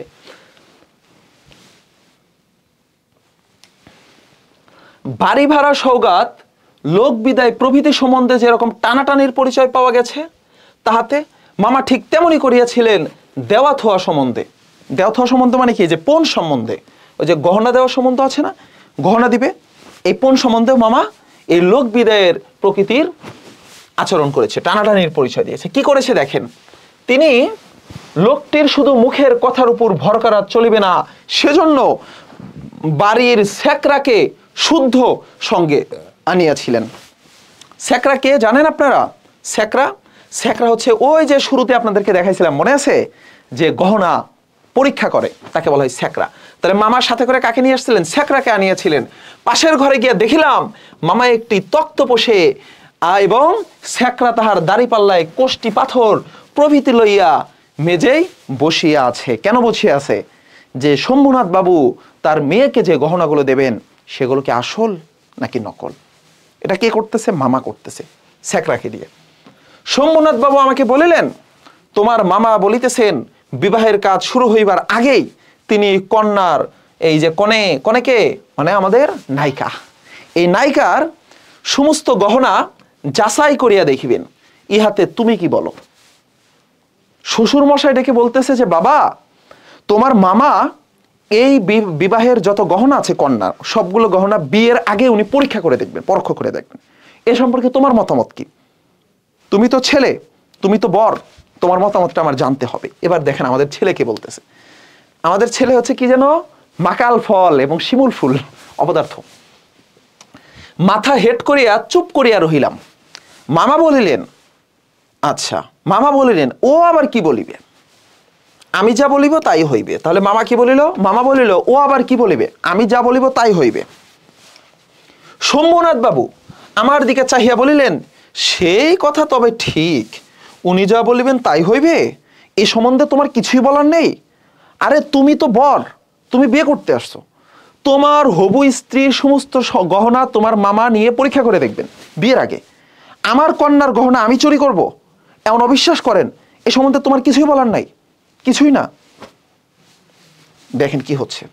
আমি একটু ঘাড় নাড়লাম, নাড়ার ইঙ্গিতে জানাইলাম, এসব কথাই আমার সম্পূর্ণ অনধিকার, মানে আমার অধিকার নাই, আমি এগুলো করি না, আমি অপদার্থ, ঘরের ভিতরে বসে থাকি শুধু। আচ্ছা তবে বর্ষা, মেয়ের গা হইতে সমস্ত গহনা খুলিয়া আনিতেছি। ঠিক আছে, এই বলিয়া তিনি উঠিলেন। মামা বলিলেন, অনুপম এখানে কি করিবে? ও সবাই গিয়ে বসুক। মামা কি বলতেছে? মামা বলতেছে অনুপম এখানে কি করবে, ও বিয়ের আসরে গিয়ে বসুক। শম্ভুনাথ বলিলেন, না, সবাই নয়, এখানেই বসিতে হইবে। আচ্ছা, এখানে কিন্তু শুরু হয়ে গেছে, তাই না? গল্পের মূল অংশ শুরু হয়ে গেছে। কিছুক্ষণ পরে তিনি একখানা গামছার বাঁধা গহনা আনিয়া তক্তপোষের উপর মেলিয়া ধরিলেন। সমস্তই তাহার পিতামহীদের আমলের গহনা, হাল ফ্যাশনের সূক্ষ্ম কাজ নয়, যেমন মোটা তেমনি ভারী। কোনগুলো? যেমন মোটা তেমনি ভারী কোন গহনা? যেগুলো ডক্টর শম্ভুনাথ সেন এনেছে, তার এই পিতামহীদের আমলের গহনা। আচ্ছা, তারপরে কি বলছে দেখেন। শেখরা গহনা হাতে তুলিয়া নিয়ে বলিল, ইয়ার কি দেখিব, ইহাতে খাদ নেই, এমন সোনা এখনকার দিনে ব্যবহার করা হয় না। তার মানে অনুপমের শ্বশুর, হবু শ্বশুর, কল্যাণীর পিতা, যেই পিতামহীদের আমলে যেই গহনাগুলো, যে স্বর্ণগুলো এনেছিল, সেগুলো হচ্ছে এখনকার যুগে পাওয়া যায় না, এতে কোনো খাদ নেই, 100% পিওর গোল্ড। ওকে, তারপরে দেখেন, এই বলিয়া সে মকর মুখ মোটা একটা বালায় একটু চাপ দিয়া দেখাইল, তাহা বাকিয়া যায়। মামা তখনই তার নোট বইয়ে গহনাগুলির ফর্দ টুকিয়া লইলেন। পাশে যাহা দেখানো হইল তাহার কোনোটা যদি কম পড়ে, মানে বুঝতে পারছেন কি লেভেলের টাউট, যে সে গহনাগুলোর পরিমাণ লিখে নিতেছে। হিসাব করিয়া দেখিলেন গহনা যে পরিমাণ দিবার কথা, এগুলো সংখ্যায় দরে ভারে তার অনেক বেশি। শম্ভুনাথ বাবু তো ভদ্রলোক, তিনি তার কন্যাকে যে পরিমাণে স্বর্ণ গহনা দিতে চেয়েছিলেন তার চেয়ে অনেক বেশি দামি এবং অনেক বেশি পরিমাণে দিয়েছেন। গহনাগুলির মধ্যে একজোড়া ইয়ারিং ছিল। শম্ভুনাথ সেইটে শেখরার হাতে দিয়া বলিলেন, এইটে একবার পরখ করিয়া দেখো দেখিনি। বুঝতে পারছেন শম্ভুনাথ সেন কি করলো? গহনার ভিতরে যে একটা ইয়ারিং ছিল, যে ইয়ারিংটা হচ্ছে ওই অনুপমের মামা দিয়েছিল, বিনু দাদা গিয়ে আশীর্বাদ করে এসেছিল, মনে আছে আপনাদের গল্পের শুরুতে? এবার শেখরাকে বলতেছে, এটা একটু পরীক্ষ করে দেখো। শেখরা কহিল, ইহা তো বিলাতি মাল, ইহাতে সোনার ভাগ সামান্যই আছে। মানে মামা যেইটা দিয়ে কন্যাকে আশীর্বাদ করতে বিনু দাদারে দিয়ে পাঠাইছিল, সেইটাই হচ্ছে ভুয়া, এর ভিতর গহনার পরিমাণ কম। আচ্ছা, এইবার শম্ভু বাবু মানে শম্ভুনাথ বাবু ইয়ারিং জোড়া মামার হাতে দিয়া কহিলেন, ইহা আপনারাই রাখিয়া দিন। মামা সেটা হাতে লইয়া দেখিলেন, এই ইয়ারিং দিয়াই কন্যাকে তাহারা আশীর্বাদ করিয়াছিল। অর্থাৎ মামা এই শম্ভুনাথ বাবুকে পরীক্ষা করতে এসে নিজেই ধরা খেয়ে গেল, তাই না? আচ্ছা, মামার মুখ লাল হইয়া উঠিল। মামার মুখ কেন লাল হইয়া উঠিল জানেন? দরিদ্র তাহাকে ঠকাতে চাইবে কিন্তু তিনি ঠকিবেন না, এই আনন্দ সম্ভোগ হইতে বঞ্চিত হইলেন এবং তাহার উপরে কিছু উপরি পাওনা জুটিল। উপরি পাওনা কি জানেন? মানে তিনি তো গরিবকে অপমান করতে পারলেনই না। গরিব বলতে বোঝাচ্ছে হচ্ছে কল্যাণীর বাবা ডক্টর শম্ভুনাথ সেনকে, যে শম্ভুনাথ সেনকে তো সে অপমান করতে পারলই না, পাশাপাশি নিজেই অপমানিত হয়ে গেল। এটা হচ্ছে উপরি পাওনা। অত্যন্ত মুখ ভার করিয়া বলিলেন, অনুপম যাও, তুমি সবাই গিয়ে বসোগে। কে বললো? মামা বললো যে অনুপম তুমি যাও, সবাই গিয়ে বসোগে। এইবার শম্ভুবাবু বললেন, না, এখন সবাই বসিতে হইবে না, চলুন আগে আপনাদেরকে খাওয়াইয়া দেই। মামা বলিল যে সে কি কথা, লগ্ন লগ্ন যে চলে যাচ্ছে। শম্ভুবাবু বলিলেন যে সেজন্য কিছু ভাবিবেন না, এখন উঠুন। লোকটি নিহাত ভালো মানুষ ধরনের, কিন্তু ভিতরে বেশ একটু জোর আছে বলিয়া বোধ হইল। মামাকে উঠিতে হইল। বরযাত্রীদের আহার হইয়া গেল, আয়োজকদের আড়ম্বর ছিল না, কিন্তু রান্না ভালো এবং সমস্ত বেশ পরিষ্কার পরিচ্ছন্ন বলিয়া সকলেই তৃপ্ত হইল, মানে সবাইকে খাওয়ানো হলো। বরযাত্রীদের, তাহলে ভাইয়া এখানে একটা দীর্ঘিকার হলো, এটা আমার একটা টাইপিং মিস্টেক হয়েছে। আচ্ছা, এখানে একটা দীর্ঘিকার হবে। তাহলে বরযাত্রীদের খাওয়া শেষ হইলে শম্ভুবাবু আমাকে খাইতে বলিলেন। মামা বলিলেন, সে কি কথা, বিবাহের পূর্বে বর খাইবে কেমন করিয়া? হ্যাঁ, আচ্ছা, এ সম্বন্ধে মামার কোনো মত প্রকাশকে তিনি সম্পূর্ণ উপেক্ষা করিয়া আমার দিকে চাহিয়া বলিলেন, তুমি কি বলো অনুপম, বসিয়া যাইতে দোষ কিছু আছে? মূর্তমতি মাতৃ আজ্ঞা স্বরূপে মামা উপস্থিত, তার বিরুদ্ধে চলা আমার পক্ষে অসম্ভব। আমি আহারে বসিতে পারিলাম না। আহারে। তারপরে দেখেন কি হয়েছে। তখন শম্ভুবাবু মামাকে বলিলেন, আপনাদিগকে অনেক কষ্ট দিয়েছি, আমার ধনী নাই, আপনাদের যোগ্য আয়োজন করতে পারি নাই।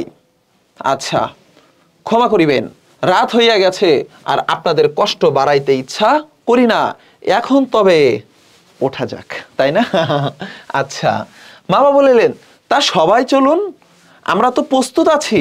শম্ভুনাথ বললেন, তবে আপনাদের গাড়ি বলিয়া দেই। বুঝতে পারছেন বিষয়টা? অত্যন্ত ব্যক্তিত্ব সম্পন্ন একজন ব্যক্তি।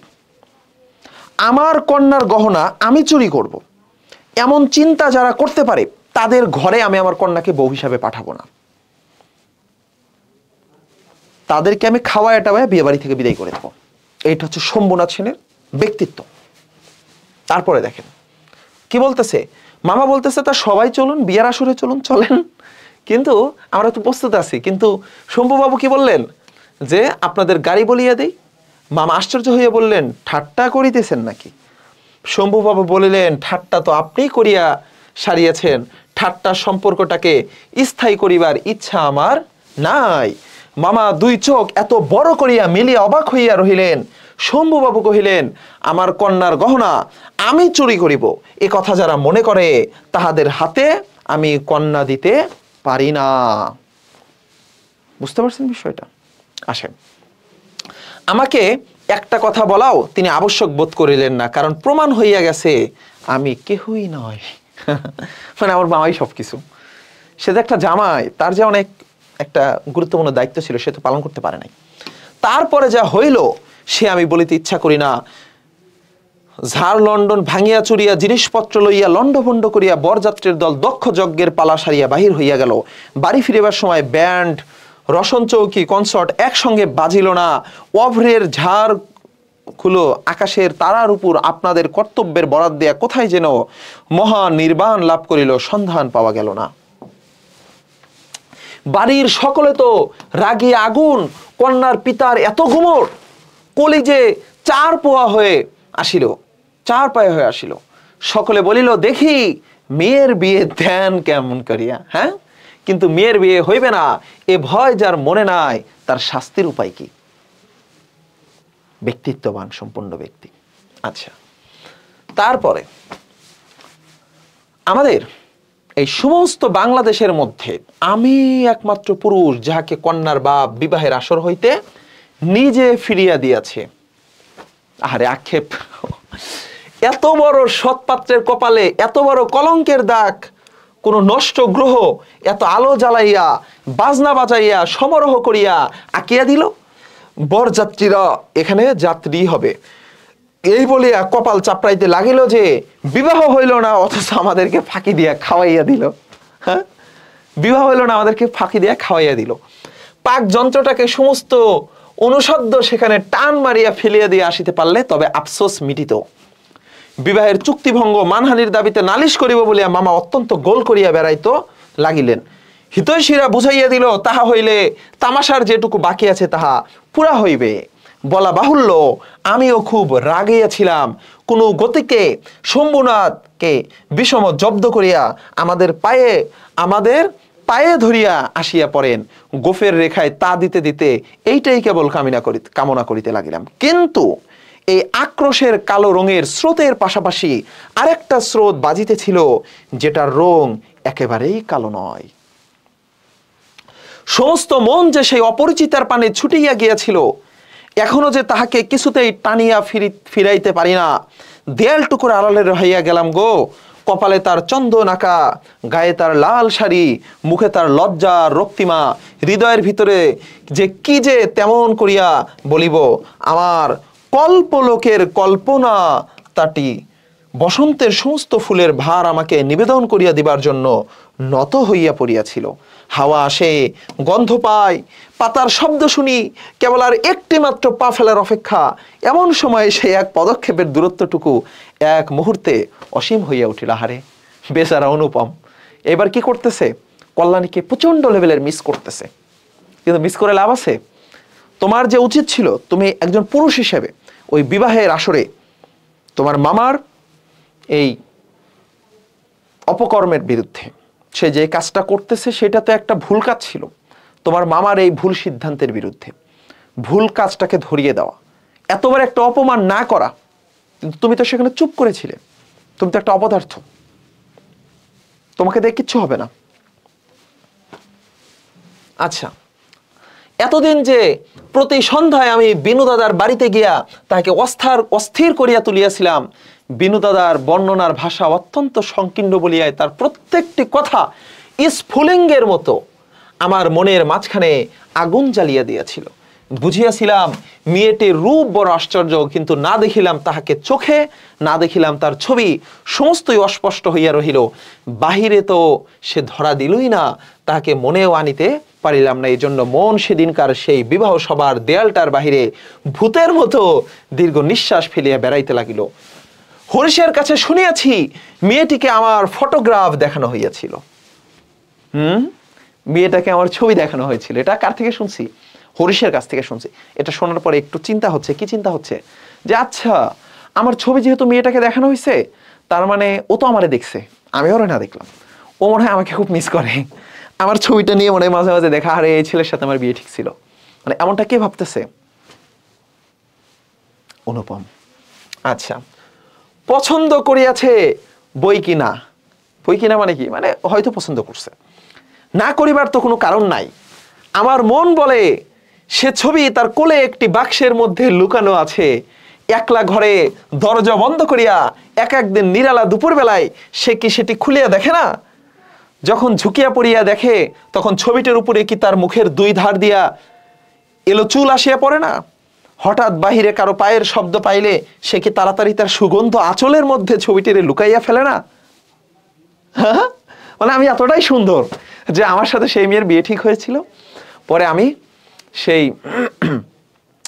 বিয়ের আসর থেকে মামার বোকামের জন্য বিয়েটা ভেঙে গেল। কিন্তু আমি যখন ছবিটাকে রেখে আসলাম, মানে আমি চলে আসলাম, আমি তো তাকে মিস করতেছি, আমি তো তাকে কখনো দেখিও নাই, তার চেহারা কেমন তাও জানি না, কিন্তু তার কাছে তো একটা ছবি আছে, সে মনে হয় আমাকে প্রতিদিন মিস করে। এটা কে ভাবতেছে? অনুপম ভাবতেছে। দিন যায়, একটা বছর গেল, মামা তো লজ্জায় বিবাহ সম্বন্ধের কথা তুলিতেই পারেন না। মার ইচ্ছা ছিল আমার অপমানের কথা যখন সমাজের লোকে ভুলিয়া যাইবে, তখন বিবাহের চেষ্টা দেখিবেন। এদিকে আমি শুনিলাম সে মেয়ের নাকি ভালো পাত্র জুটিয়াছিল, কিন্তু সে পণ করিয়াছে বিবাহ করিবে না। শুনিয়া আমার মন পুলকের আবেশে ভরিয়া গেল। আমি কল্পনায় দেখিতে লাগিলাম সে ভালো করিয়া খায় না, সন্ধ্যা হইয়া আসে, সে চুল বাঁধিতে ভুলে যায়। তার বাপ তার মুখের পানে চান আর ভাবেন আমার মেয়ে দিনে দিনে এমন হইয়া যাইতেছে কেন? হঠাৎ কোনোদিন তার ঘরে আসিয়া দেখেন মেয়ের দুই চক্ষু জলে ভরা। জিজ্ঞাসা করেন, মা তোর কি হইয়াছে, বল আমাকে। মেয়ে তাড়াতাড়ি চোখের জল মুছিয়া বলে, কই কিছুই তো হয়নি বাবা। বাপের এক মেয়ে, যে বড় আদরের মেয়ে, যখন অনাবৃষ্টির দিনে ফুলের কুড়িটির মতো একেবারে বিমর্ষ হইয়া পড়িয়াছে, তখন বাপের প্রাণে আর সহিল না। এই লাইনটা খুব ইম্পর্টেন্ট। তাহলে অনাবৃষ্টির দিনে ফুলের কুড়িটির মতো কি হইয়াছে ভাইয়া? বিমর্ষ হইয়া পড়িয়াছে। তখন বাপের প্রাণে আর সহিল না। অভিমান ভাসাইয়া দিয়া তিনি ছুটিয়া আসিলেন আমাদের দ্বারে। তারপরে মনের মধ্যে সেই যে কালো রঙের ধারাটা বহিতেছে, সে যেন কালো সাপের মতো রূপ ধরিয়া ফুস করিয়া উঠিল। সে বলিল, বেশ তো, আর একবার বিবাহর আসর সাজানো হোক, আলো জ্বলুক, দেশ বিদেশের লোকের নিমন্ত্রণ হোক, তারপরে তুমি বরের টোপর পায়ে দলিয়া দলবল লইয়া সভা ছাড়িয়া চলিয়া এসো। কিন্তু যে ধারাটি চোখের জলের মতো শুভ্র, সে রাজহংসের রূপ ধরিয়া বলিল, যেমন করিয়া আমি একদিন দময়ন্তীর পুষ্পবনে গিয়াছিলাম, তেমনি করে আমাকে একবার উপরে যাইতে দাও। আমি বিরোহিণীর কানে কানে একবার সুখের খবরটা দিয়ে আসি গো। তারপরে দুঃখের রাত পোহাইল, নববর্ষাল জল পড়িল, ম্লান ফুলটি ফুটিল।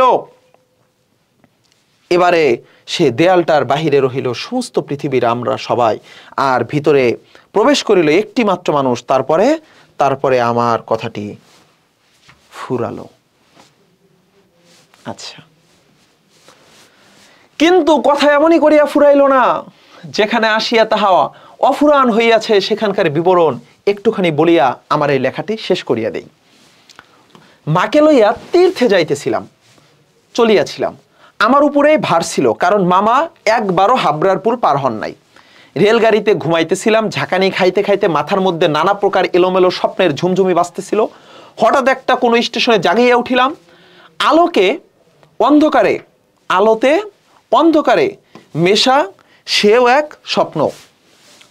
কেবল আকাশের তারাগুলো চিরপরিচিত। তাহলে এইটা খুব ইম্পর্টেন্ট লাইন। কি ইম্পর্টেন্ট বলেন তো?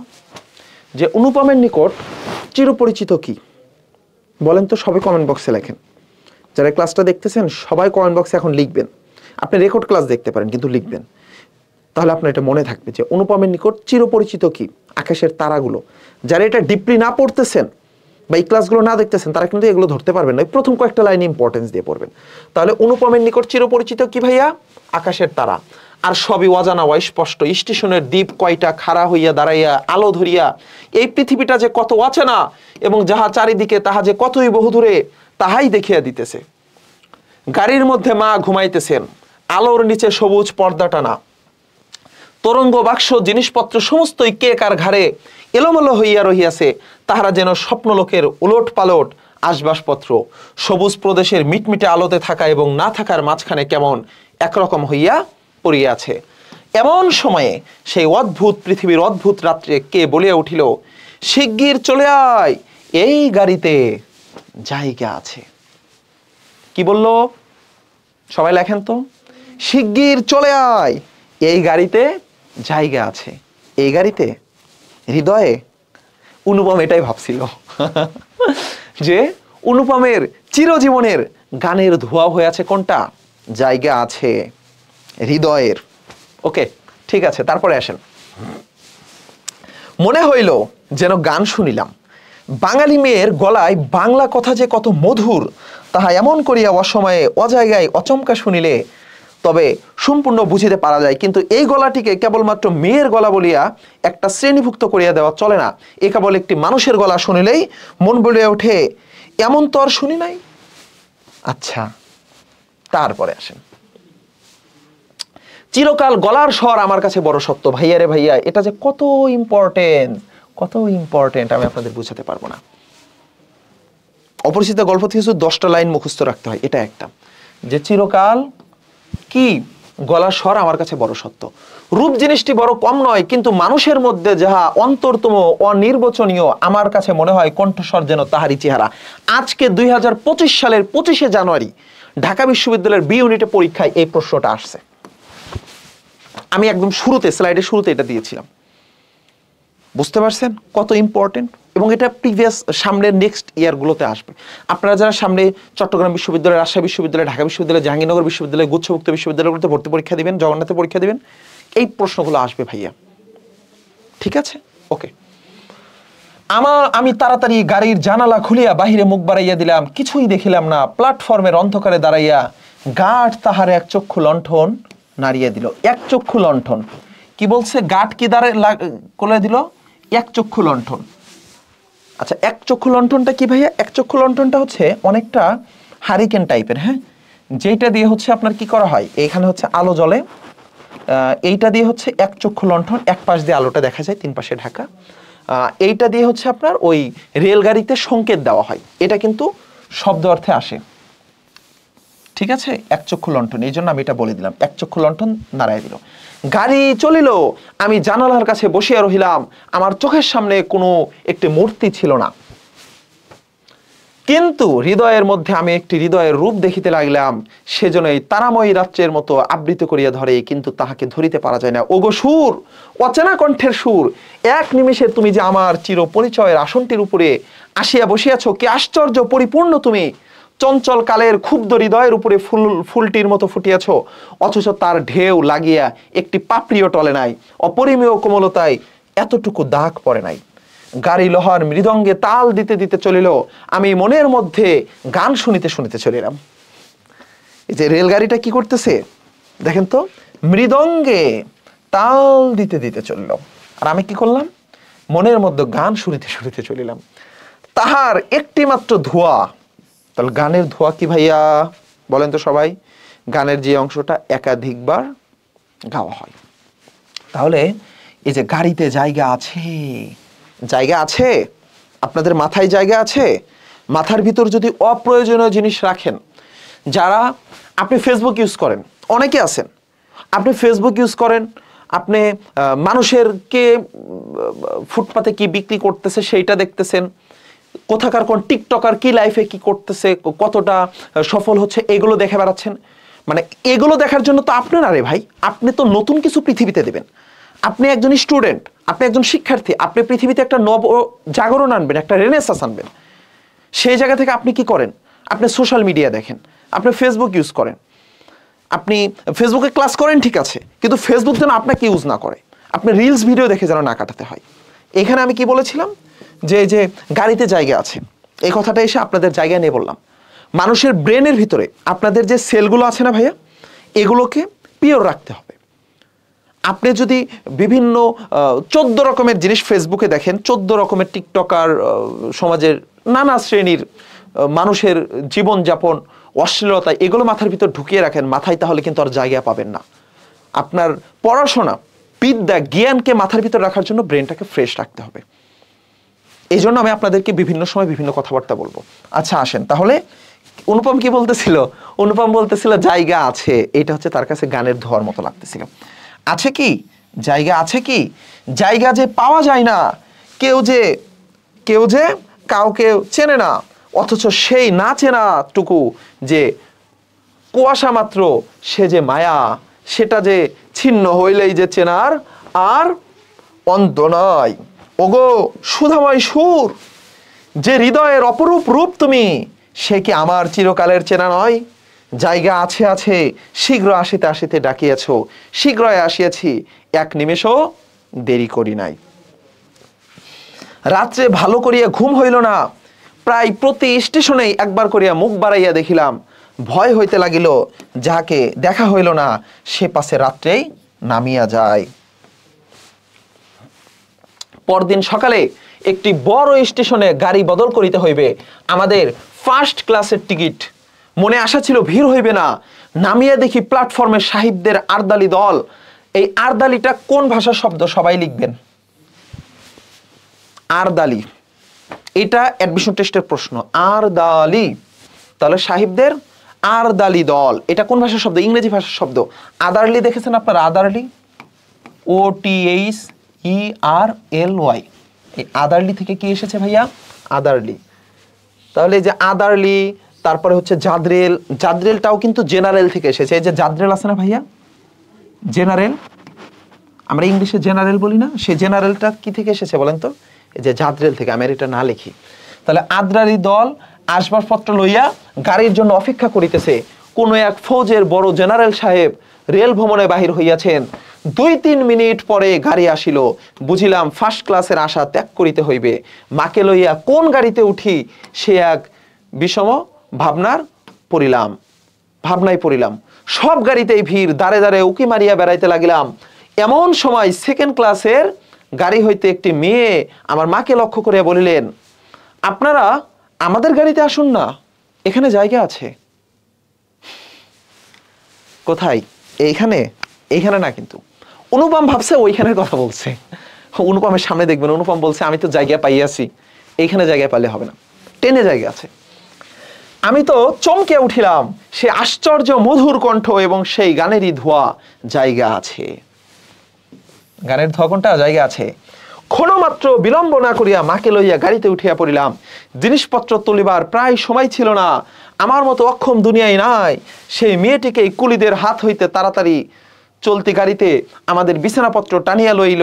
আমার একটা ফটোগ্রাফ তুলিবার ক্যামেরা স্টেশনেই পড়িয়া রহিল, গ্রাহ্যই করিলাম না। তাহলে অনুপমের একটা ক্যামেরা, অনুপম কিন্তু ফটোগ্রাফি করতো। আমাদের অপদার্থ নায়ক, আমাদের নায়ক কি? অপদার্থ, দ্য গ্রেট অপদার্থ নায়ক অনুপম। সে কি করছে? একটা ফটোগ্রাফি করার ক্যামেরা স্টেশনে ফেলে রেখে চলে আসছে। তারপরে কি লিখিব জানি না, আমার মনের মধ্যে একটু অখণ্ড আনন্দের ছবি আছে, তাহাকে কোথায় শুরু করিব কোথায় শেষ করিব, বসিয়া বসিয়া বাক্যের পর বাক্য যোজনা করিয়া করিতে ইচ্ছা করে না। এবার সেই সুরটিকে চোখে দেখিলাম, তখনও তাহাকে সুর বলিয়াই মনে হইল। মায়ের মুখের দিকে চাহিলাম, দেখিলাম তার চোখের পলক পড়িতেছে না। মেয়েটির বয়স 16 কি 17 হইবে। Most important. তাহলে অনুপম যখন ট্রেনের ভিতরে কল্যাণীকে দেখে তখন তার বয়স কত হবে ভাইয়া? সবাই লিখে ফেলবেন, 16 কি 17 হবে। আমি যেগুলো দাগাচ্ছি এগুলো আপনারা কমেন্ট বক্সে লিখে ফেলবেন। আপনারা যারা ইউটিউবে আমাদের ক্লাসগুলো দেখতেছেন, ইউটিউবে লিখে ফেলেন, ফেসবুকে দেখতেছেন, এগুলো লিখে ফেলেন। কি হবে? যে মেয়েটির বয়স কি হবে? 16 কি 17 হইবে। কিন্তু নব যৌবন ইহার দেহে মনে কোথাও যেন একটু চাপ, একটু ভার চাপাইয়া দেয় নাই। ইহার গতি সহজ, দীপ্তি নির্মল। Most important. সৌন্দর্যের সুচিতা অপূর্ব, ইহার কোনো জায়গায় কিছু জরিমা নাই। ভাইয়া এইটুকু দাগায় ফেলেন, যেগুলো দাগায় দিচ্ছি এইটুকু খুব ইম্পর্টেন্ট, অবশ্যই অবশ্যই পরীক্ষাতে আসবে। আমি দেখিতেছি বিস্তারিত করিয়া কিছু বলা আমার পক্ষে সম্ভব না। এমনকি সে যে কি রঙের কাপড় কেমন করিয়া পরিয়াছিল তাহাও ঠিক করিয়া বলিতে পারিব না। এটা খুব সত্য যে তার বেশভূষায় এমন কিছুই ছিল না যেটা তাহাকে ছাড়াইয়া বিশেষ করিয়া চোখে পড়িতে পারে। সে নিজের চারিদিকের সকলের চেয়ে অধিক রজনীগন্ধার ক্ষুদ্র মঞ্জুরির মতো সরল বৃন্তটির উপর দাঁড়াইয়া যে গাছে ফুটিয়াছে সে গাছকে সে একেবারে অতিক্রম করিয়া উঠিয়াছে। সঙ্গে 2-3টি ছোট ছোট মেয়ে ছিল, তাহাদিগকে লইয়া তাহার হাসি এবং কথার আরো অন্ত ছিল না। আমি হাতে একখানে বই লইয়া সেই দিকে কান পাতিয়া রাখিয়াছিলাম। মানে যখন টেনে উঠলো, ওঠার পরে কল্যাণী তো ডাকলো যে এদিকে আসেন, মানে অনুপমের মাকে ডাকলো যে কাকিমা আপনারা আমাদের এই গাড়িতে ওঠেন। উঠলো, ওঠার পরে মানে অনুপম তো এবার তাকে দেখতে পারছে, অনুপম তো পাগল হয়ে গেছে, তাই না? যে আল্লাহ রে আল্লাহ, আমি যে কণ্ঠটা শুনছি এতকাল, এই ফার্স্ট আমি তার সামনাসামনি দেখলাম।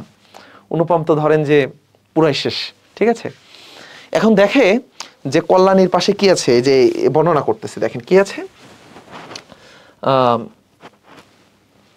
যে এই যে ছোট ছোট কয়েকটা ছোট বাচ্চা আছে তার সাথে, তাই না?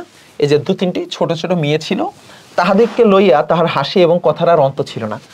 মানে এত সুন্দর একটা মেয়ে যদি হাসে তাহলে আর কত সুন্দর লাগবে দেখেন, তার মধ্যে ছোট ছোট বাচ্চা আছে সাথে। আমি হাতে একখানা বই লইয়া সেদিকে কান পাতিয়া রাখিয়াছিলাম। যেটুকু কানে আসিতেছিল সে সমস্ত ছেলে মানুষদের সঙ্গে ছেলে মানসিকতা, মানে বাচ্চামি করতেছিল। আচ্ছা, তাহার বিশেষত্ব এই যে তাহার মধ্যে বয়সের তফাৎ কিছু মাত্র ছিল না। ছোটদের সঙ্গে সে অনায়াসে এবং আনন্দে ছোট হইয়া গিয়েছিল।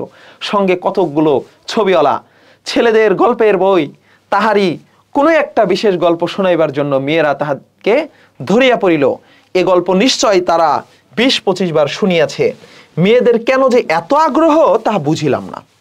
তাহলে এখানে কি বলছে ভাইয়া? যে ছেলেদের গল্পের বই, তাহলে গল্প শোনাইবার জন্য মেয়েরা তাহাকে ধরিয়া পড়িল এবং এই গল্পটা নিশ্চয় তারা 20-25 বার শুনিয়াছে।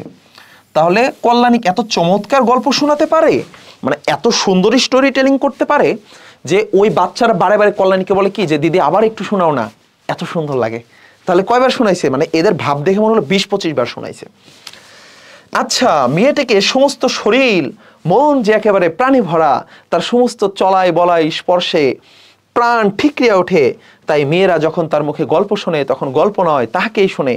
তাহাদের হৃদয়ের উপর প্রাণের ঝর্ণা ঝরিয়া পড়ে।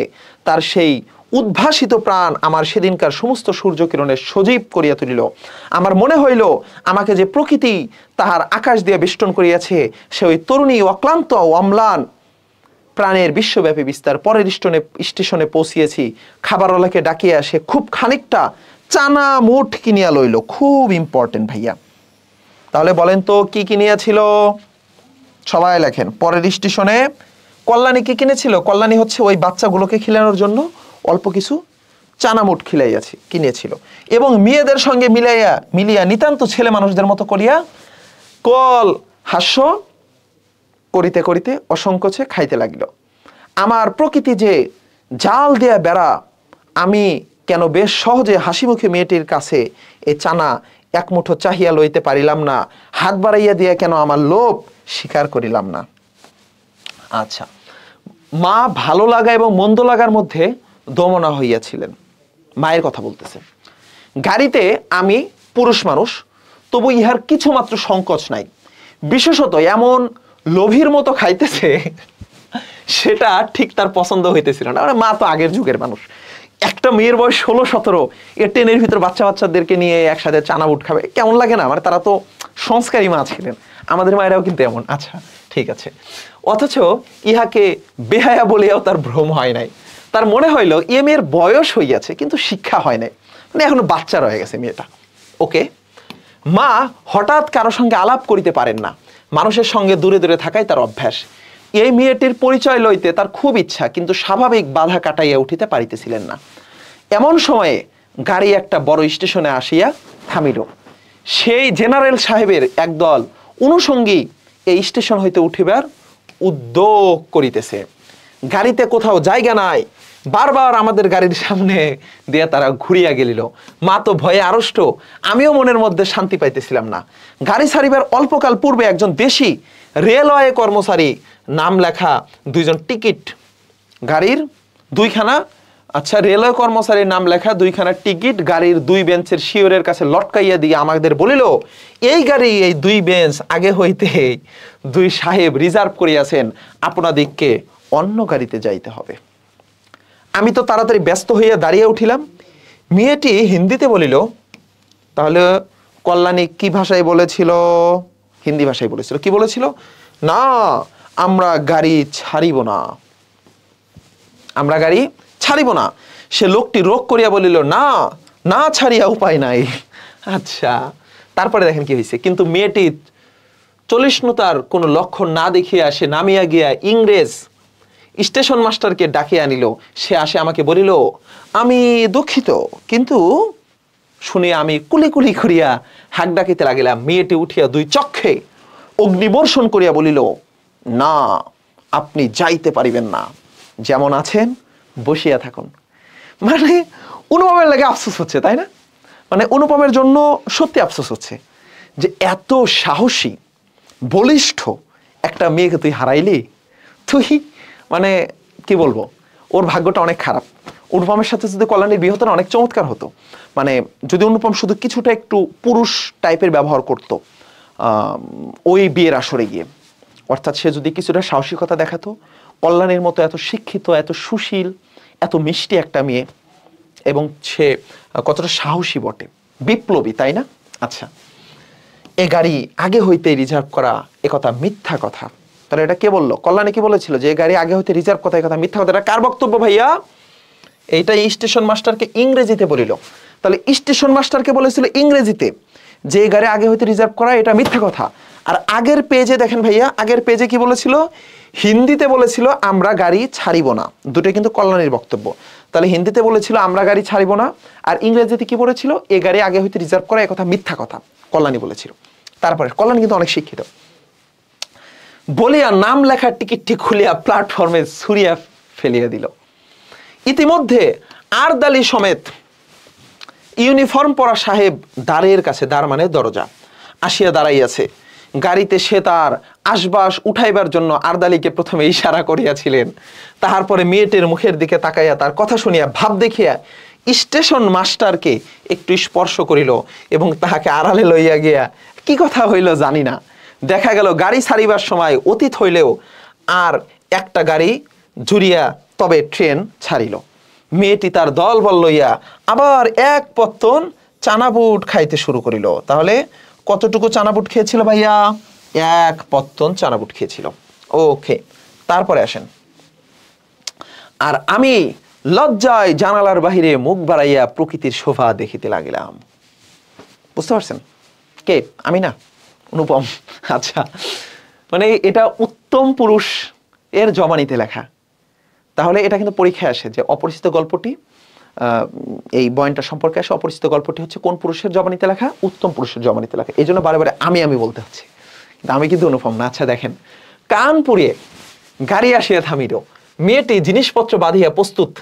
স্টেশনে একটি হিন্দুস্থানি চাকর ছুটিয়া আসিয়া ইহাদিককে নামাইবার উদ্যোগ করিতে লাগিল। মা তখন আর থাকিতে পারিলেন না, জিজ্ঞাসা করিলেন, তোমার নাম কি মা? কাকে বললেন? কল্যাণীকে বলতেছেন, মা তোমার নাম কি মা? মেয়েটি বলল, আমার নাম কল্যাণী। আচ্ছা, শুনিয়া মা এবং আমি দুজনেই চমকে উঠিলাম। তোমার বাবা এইবার তিনি এখানকার ডাক্তার, তাহার নাম শম্ভুনাথ সেন।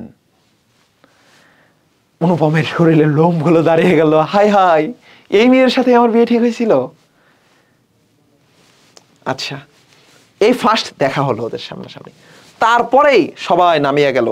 মামার নিষেধ অমান্য করিয়া, মাতৃ আজ্ঞা ঠেরিয়া তারপরে আমি কানপুরে আসিয়াছি।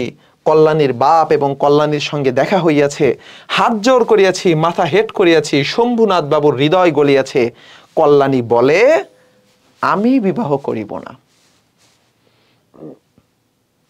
মামার নিষেধ অমান্য করছে, মায়ের আজ্ঞা অমান্য করছে, এসে শম্ভুনাথ বাবুর কাছে মাথা নত করছে, সবই করছে, কিন্তু কল্যাণী কি বলে, আমি বিবাহ করিব না। আমি জিজ্ঞাসা করিলাম কেন? সে বলিল, মাতৃ আজ্ঞা। কি সর্বনাশ, এ পক্ষেও মাতুল আছে নাকি? তারপরে বুঝিলাম মাতৃভূমি আছে। সেই বিবাহ ভাঙার পর হইতে কল্যাণী মেয়েদের শিক্ষার ব্রত গ্রহণ করিয়াছে, কিন্তু আমি আশা ছাড়িতে পারিলাম না। সেই সুরটি আমার হৃদয়ের মধ্যে আজও বাজিতেছে, সে যেন কোনো অপারের বাসি আমার সংসারের বাহির হইতে আসিল, সমস্ত সংসারের বাহিরে ডাক দিল।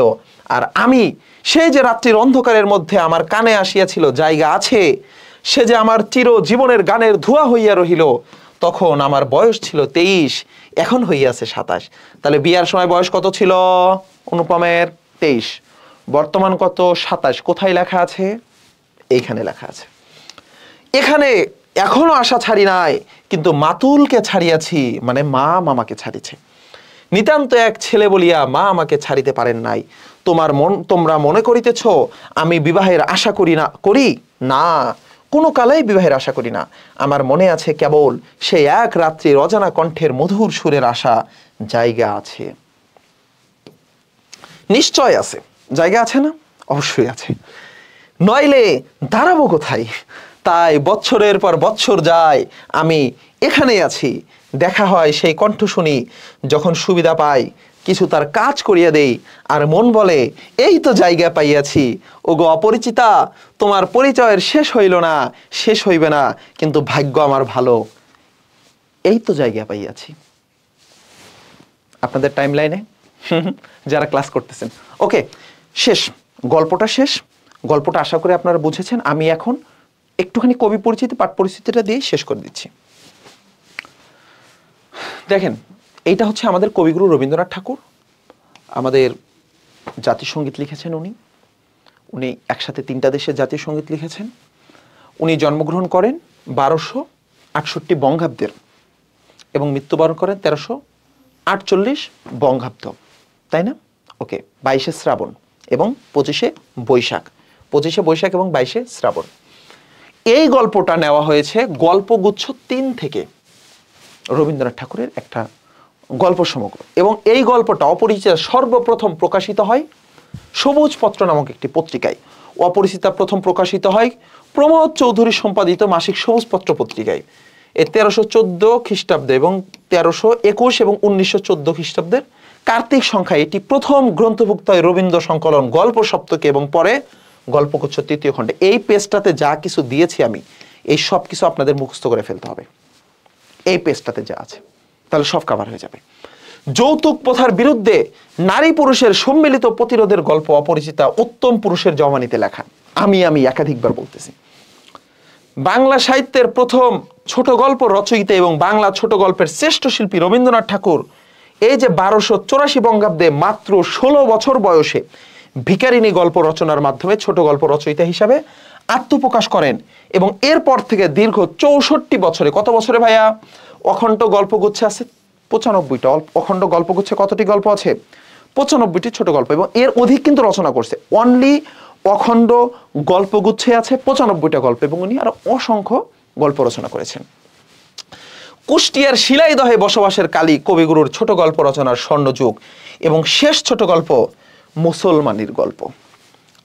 তার রচিত উপন্যাসগুলোর মধ্যে চোখের বালি, গোরা, চতুরঙ্গ, ঘরে বাইরে, শেষের কবিতা, যোগাযোগ। বাংলা উপন্যাসের শ্রেষ্ঠ সম্পদ কবিগুরুর উল্লেখযোগ্য নাটকগুলো হলো রাজা, অচলায়তন, ডাকঘর, মুক্তধারা এবং রক্তকবরী। আচ্ছা, আরেকটা ইনফরমেশন দিয়ে রাখি, এই যে সবুজপত্র আছে না ভাইয়া, এই সবুজপত্রের সম্পাদক ছিলেন কে? আমাদের এই প্রমোদ চৌধুরী। কিন্তু এই সবুজপত্র সম্পর্কে আরেকটা বিখ্যাত তথ্য জেনে রাখবেন, এই যে আমরা চলিত রীতি ইউজ করি না, চলিত রীতি, এই চলিত রীতিকে অনেক বেশি বিখ্যাত করেছেন কে? এই সবুজপত্র পত্রিকার মাধ্যমে। ঠিক আছে ভাইয়া, আমাদের আজকের ক্লাসটি এখানেই শেষ হয়ে যাচ্ছে আপনাদের সাথে।